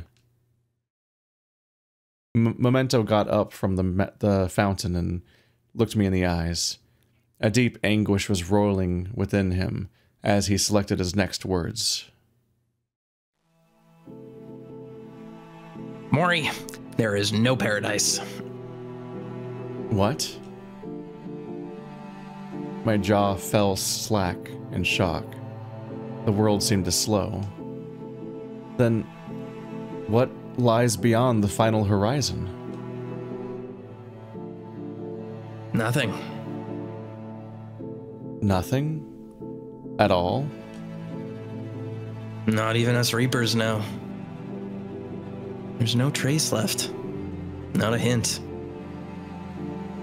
The body returns to the earth and the spirit returns to the universe.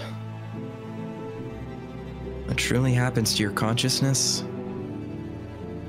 We have no way of knowing. But in all likelihood, I don't expect anything to lie beyond that last horizon. This is the loss of me entirely. Loss of consciousness itself. How could you? How could you lie to me about this?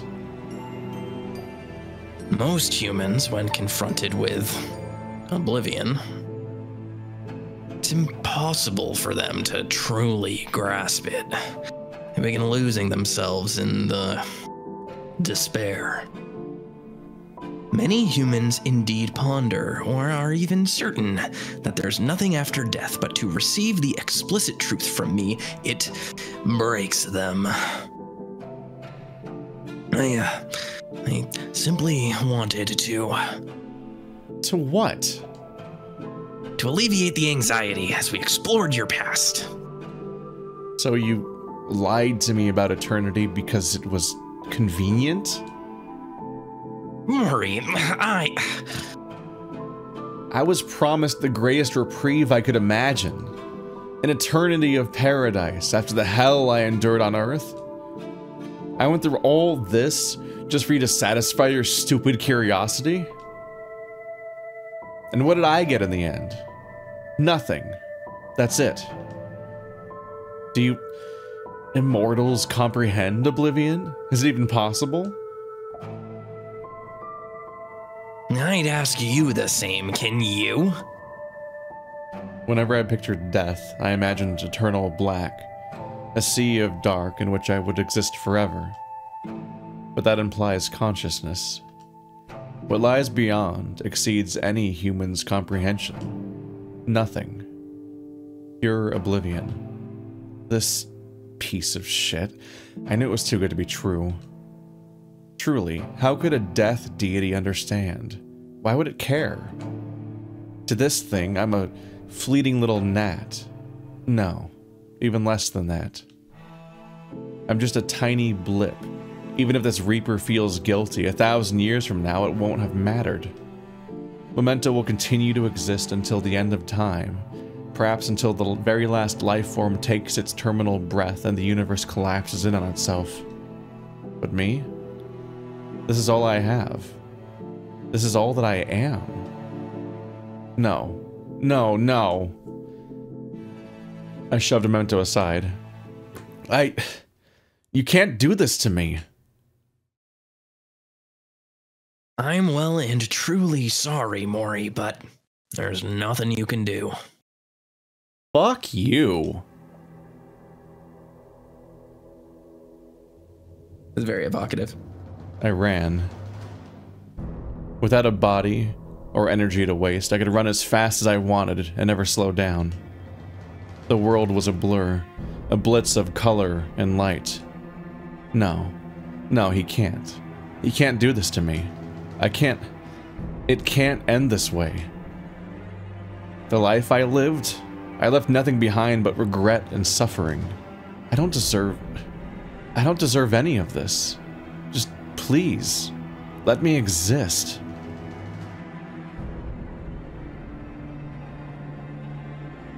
Mori, you can't run. His voice came in from all directions.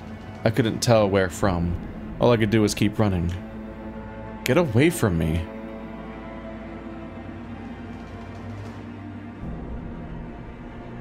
I twisted around and dashed the other way. There had to be somewhere. Somewhere. Mori, please. Don't make this harder than it needs to be. Stop following me. I have to run. Somewhere. Somewhere that's safe. He's behind me. I can feel it. The petals. They dance in the corner of my vision. I have to run. I have to get out of here. I have to escape. Please, God.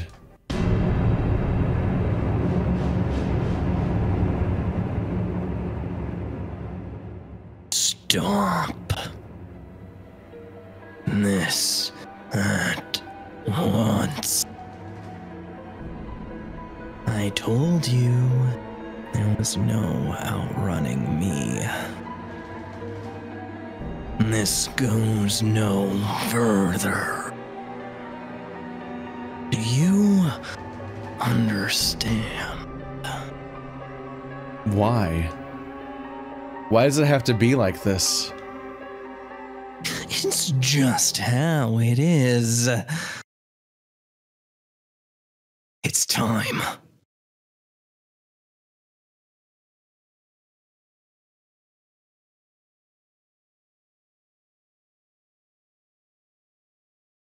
It was pure silence.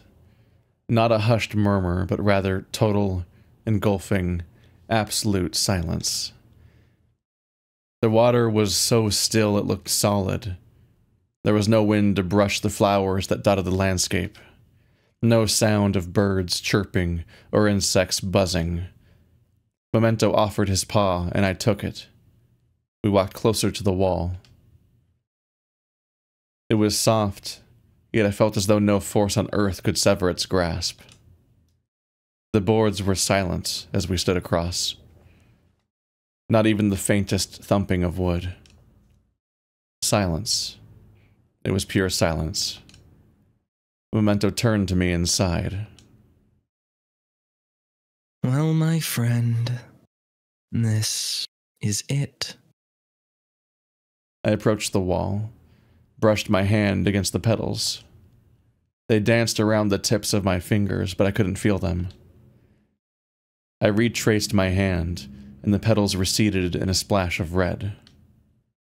Looking up, the wall extended far, far into the sky.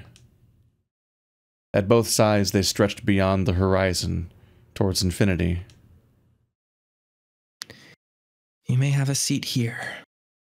You can take as long as you like. Thank you.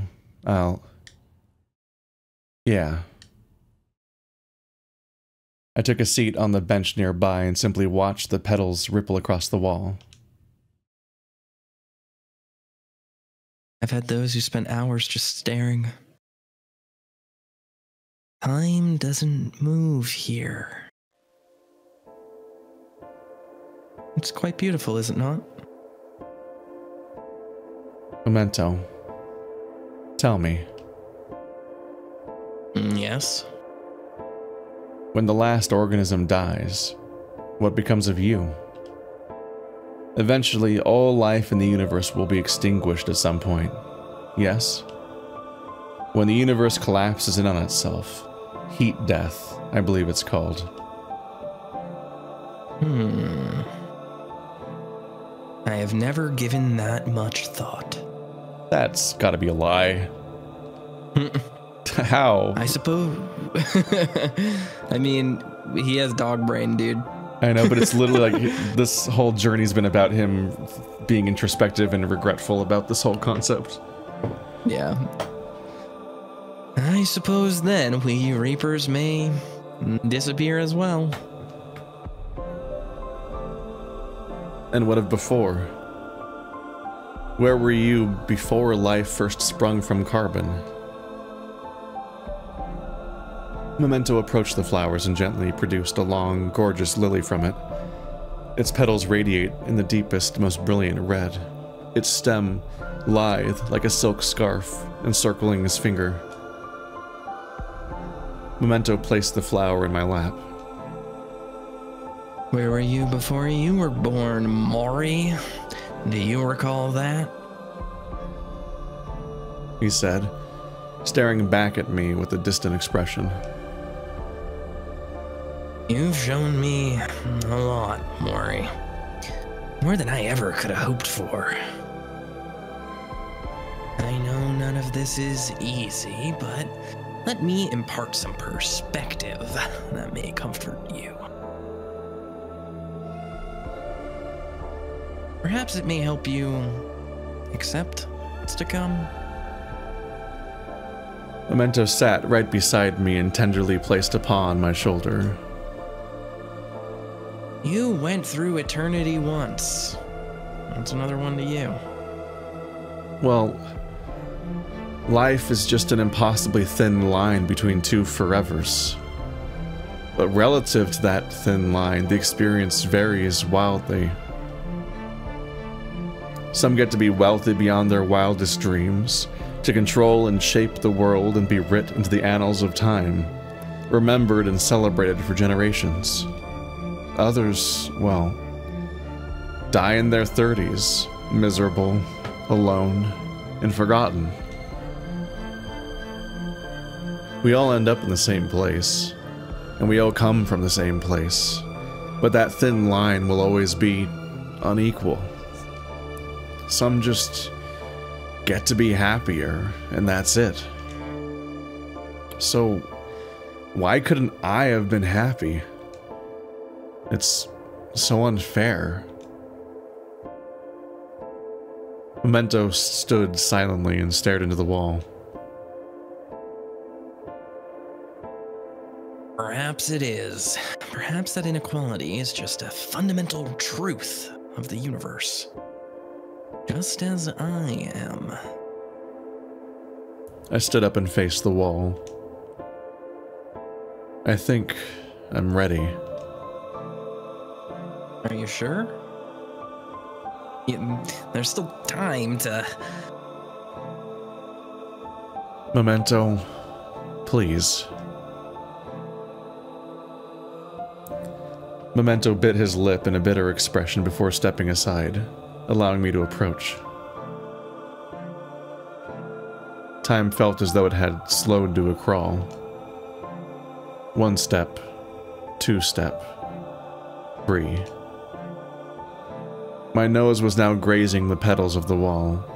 They danced and flickered in and out, as if assuring me that everything would be fine, that everything would be okay.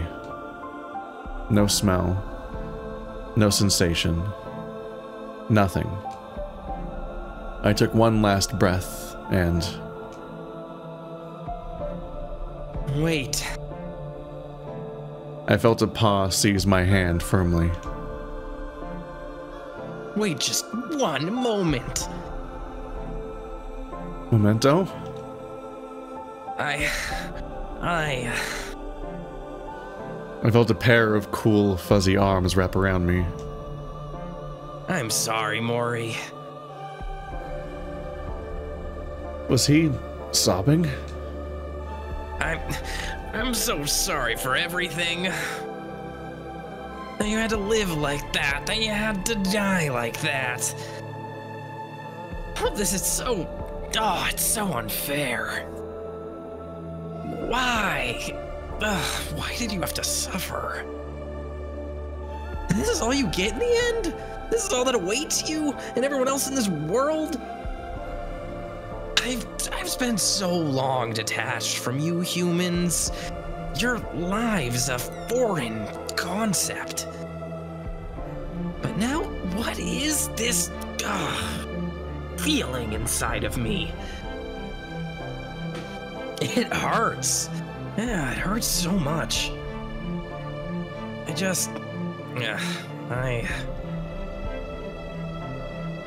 The wolf sobbed deeply into my chest.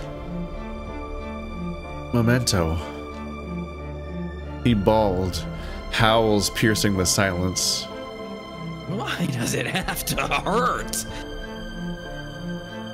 I held Memento close and rubbed the back of his head. It sucks, I know. Believe me. I know more than anyone. I I hate that it has to end this way, Memento. But you won't remember me. In 1,000 years, I'll just be another one of the bunch. It's okay. I'm just not important. No, I don't. I don't want to forget you. I don't want to forget anyone.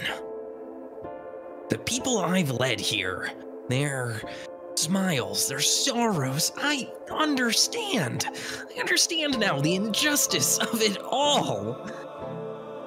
You and everyone else. I don't want forever. I don't want to change in 1,000 or 1,000,000 years into something completely different. I don't want to not love anymore. I betrayed your trust. I deceived you. And to lead you here after everything that's happened. He was inconsolable. I've never seen anyone cry so harshly. His voice hoarse with addled wailing and streams of tears that splattered the ground. Just let me go, and you can forget about this all. Memento, I'm tired. If there's nothingness, then fine. At least it stops. You raised and dashed my hopes. But, hey, it doesn't matter now, does it?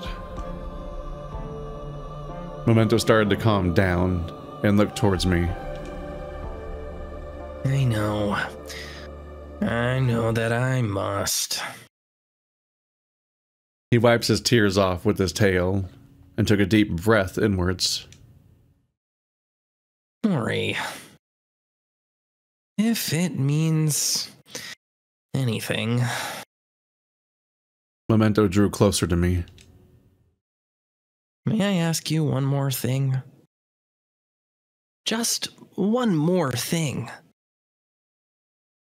Before you depart. What is it? Can you teach me how to dance? What? Before I knew it, the world melted around me once again.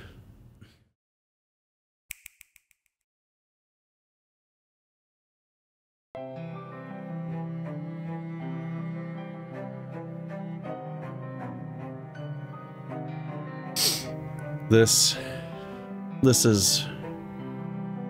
What? This is... We're in space?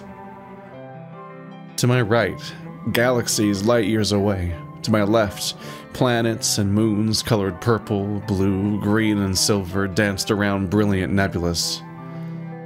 It was a tornado of red petals, spinning and swimming like a school of tropical fish throughout a sea of stars. Memento. Where is this? Where the star went. Her home. Her wonderful home. There were no bounds, nothing keeping me grounded. I twirled around and a great plume of petals surrounded me.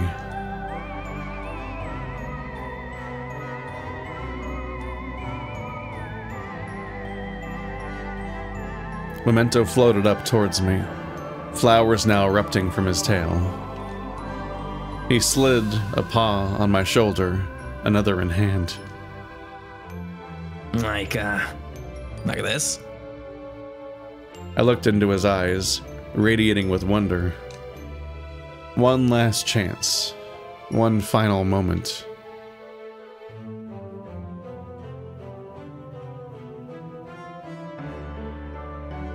No.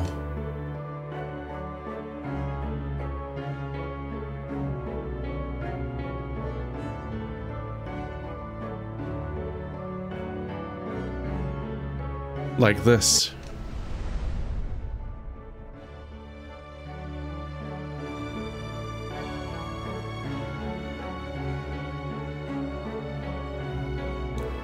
Memento took to the choreography quickly.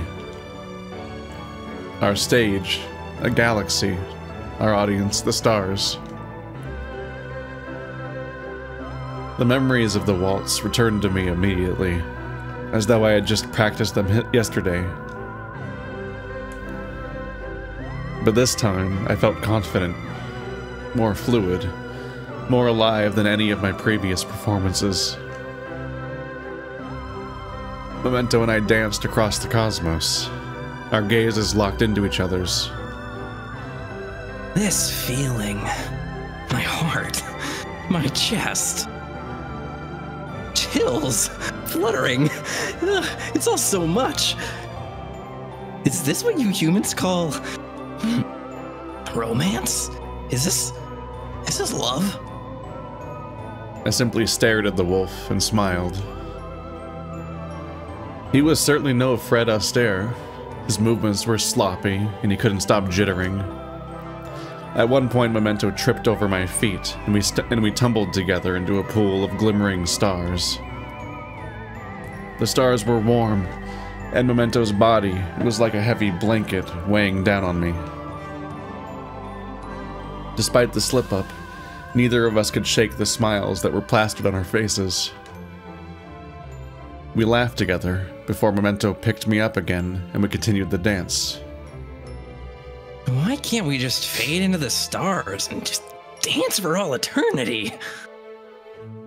The waltz must end, Memento. The show must stop. Otherwise, why would we ever cherish it? This one wonderful moment together. We progressed into the next step, and the next. The time for the finale was approaching, and we savored every moment of our dance. As we ramped up to the conclusion, as the final steps approached, it all stopped. Is that it? No. There's one last step. And what is that?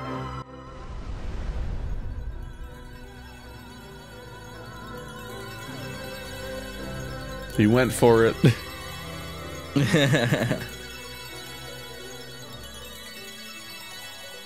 Right on his tongue.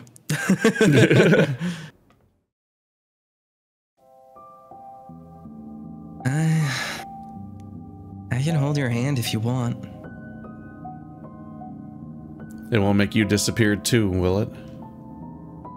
Memento shook his head. Nah, nothing can. Thank you, Memento. Thank you for being with me. Memento grinned. It's what I do. It's just how I am. I simply smiled back at him and rested my head on his chest. It was warm. For once, the wolf was actually warm. We both stepped forward and plunged into the flowers.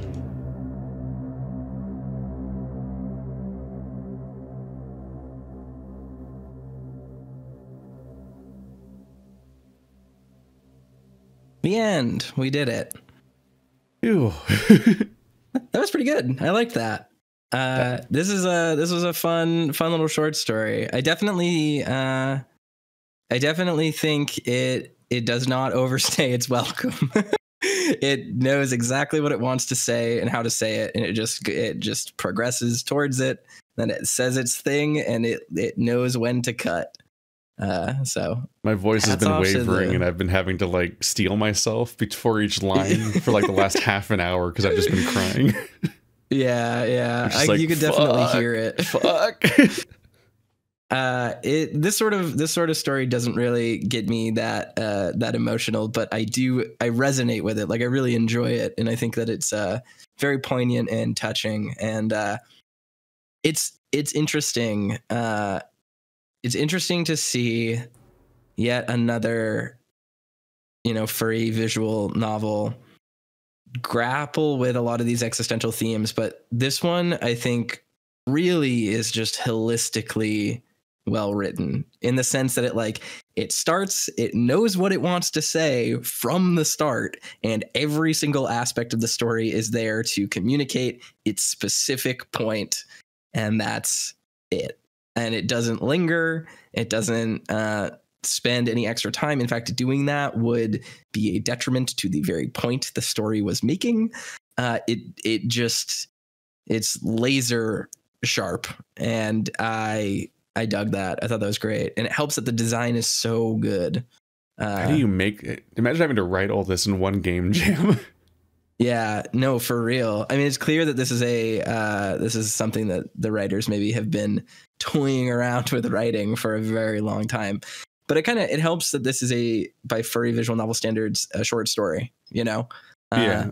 And it gives it the ability to be really punchy and deal with character development in a very direct way, that isn't, mired under the weight of this game needs to have 7 husbands who you can all go individual routes down. And, no, this is just you just read it and it's got something to say, and it's not going to fuck around. It's going to just get to where it's going, and it's going to end on a high note. And that was a breath of fresh air compared to most There's something to be said about just going novels. whoops all themes and naming your characters Memento and Mori.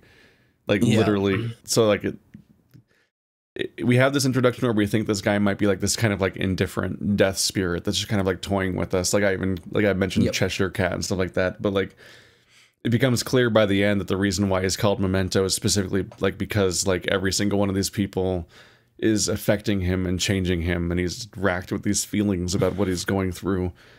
Yeah. And so in a way, it's this interesting sort of there's a rejection of the idea of an afterlife. So it's almost this vaguely atheist wish fulfillment concept where it's there still is no thing waiting. There is no spiritual outcome afterwards. Yeah. But there's just this entity that is seeing all this and witnessing this, both fair and unfair, and its inclusion or lack thereof of any sort of narrative consistency or meaning, and having to just remember it and endure it and be changed by it. Yeah. I think it's interesting too. His name is Memento, and we learn in the midst of the story that the main character always wanted a dog to protect him and comfort him. And there's the very obvious thematic connection here of maybe this image is just a memento from his past, and it's coming to him at the end of everything, kind of just this formless force of nature, this shape that is helping him reconcile with his own end, and what happens to our memories and the things that we wanted and our desires and our dreams that could never be. Do they die with us when we die too? Stuff like that. So yeah, it's all just tied enough into his memories that it's completely up in the air whether or not Memento even exists. Yes, or if it's just his dying thought, because it literally ties into his desire to have a dog to comfort him, and the fact that the entire, which I clocked immediately, I was okay, this entire game is going to be a narrative mirror to this play, and it was. So he could just be reliving themes and dreams and these lost desires all manifesting as this metaphorical vision in his dying brain, and that's just it. Yeah, exactly. It's all very, very interesting. I enjoyed this. I highly recommend people. I don't know if this is if this team is going to make more stuff together after this, but I would love to see what they do after this, because this is just great stuff. Oh. Hello there. It's me, Bowser, one of the developers. Oh, I'm a big fan of your work, my friend. Love what you did with the Mushroom Kingdom. Bowser, the creator of chord progressions. This story was made for the May Wolf Furry Visual Novel Game Jam. If you have some time, please check out some of the other awesome submissions made by the other developers. This story was created by Team Licorice. We're 5 passionate visual novel developers who wanted to come together and create a kick-ass story for this game jam. If you liked our story, please go check out the other projects we're working on. Hello. Ardor. Cetus. Oh, interesting. Oh, okay, I see. That's his name. Thing. Yeah. Cetus is the author of our story. He's also the author or developer for Ico. It's a 90s mecha anime-inspired furry visual novel. That's not what I expected to read. I'm into that. Oh, yeah. Oh, hey, this is on my to-do list also. Arcadia drew the art. They're developing, writing, and illustrating for Hearts Faster Than Light, a queer, furry, space opera kinetic novel. That's interesting. I would not have guessed that. Bowser, that's me, did the coding and programming for this project. I'm the author and developer for Chord Progressions. It's a slice-of-life romance visual novel that focuses on musical themes. Racky made the UI. I've covered the game on the left. He's made graphics for Chord Progressions, Psychic Connections, and Cleaved. Cleaved is a fantasy-inspired romance. Physical Connections is a slice of life with a supernatural twist. Cleaved also has Haps art, obviously, which is why I was like, day one, like, I am very aware this is coming out. Last but not least, we have Kamazul, our musician. He's composed for Distant Travels, a sci-fi drama visual novel. He's also made tracks for Ocean Avenue, a slice-of-life sports visual novel. It is actively impressive how we've been covering so many of these games, and we've covered basically none of these. Yeah. We'll Some of these I haven't even heard of still, and I have an extensive like bookmarks list on itch.io. Yeah, same. One thing I want to say is that the music in this game is great. It was a real standout. I enjoy it. It was nice to not constantly hear our good friend Mr. McLeod this playthrough.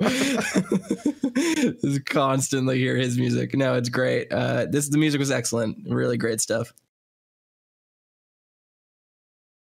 A quick special thanks to Mira, Yao, Radium for being our test audience and giving us feedback. If you would like to give us feedback, we'd love to see your comments on our itch.io page. While you're there, please take a moment to give our game your honest rating. Ratings greatly boost our analytics and make our projects visible to more people.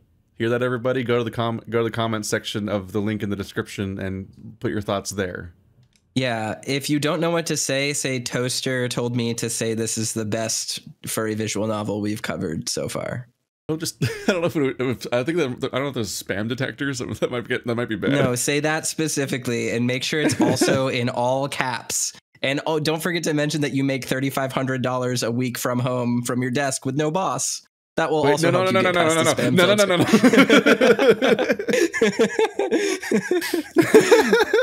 filter. Thank you for taking the time to enjoy our art. This was a passion project that took a ton of time and effort, and we're all incredibly proud of what we made. Please take a moment to tell someone you care about that you love them today. You never know when they'll be gone. Take care, everyone.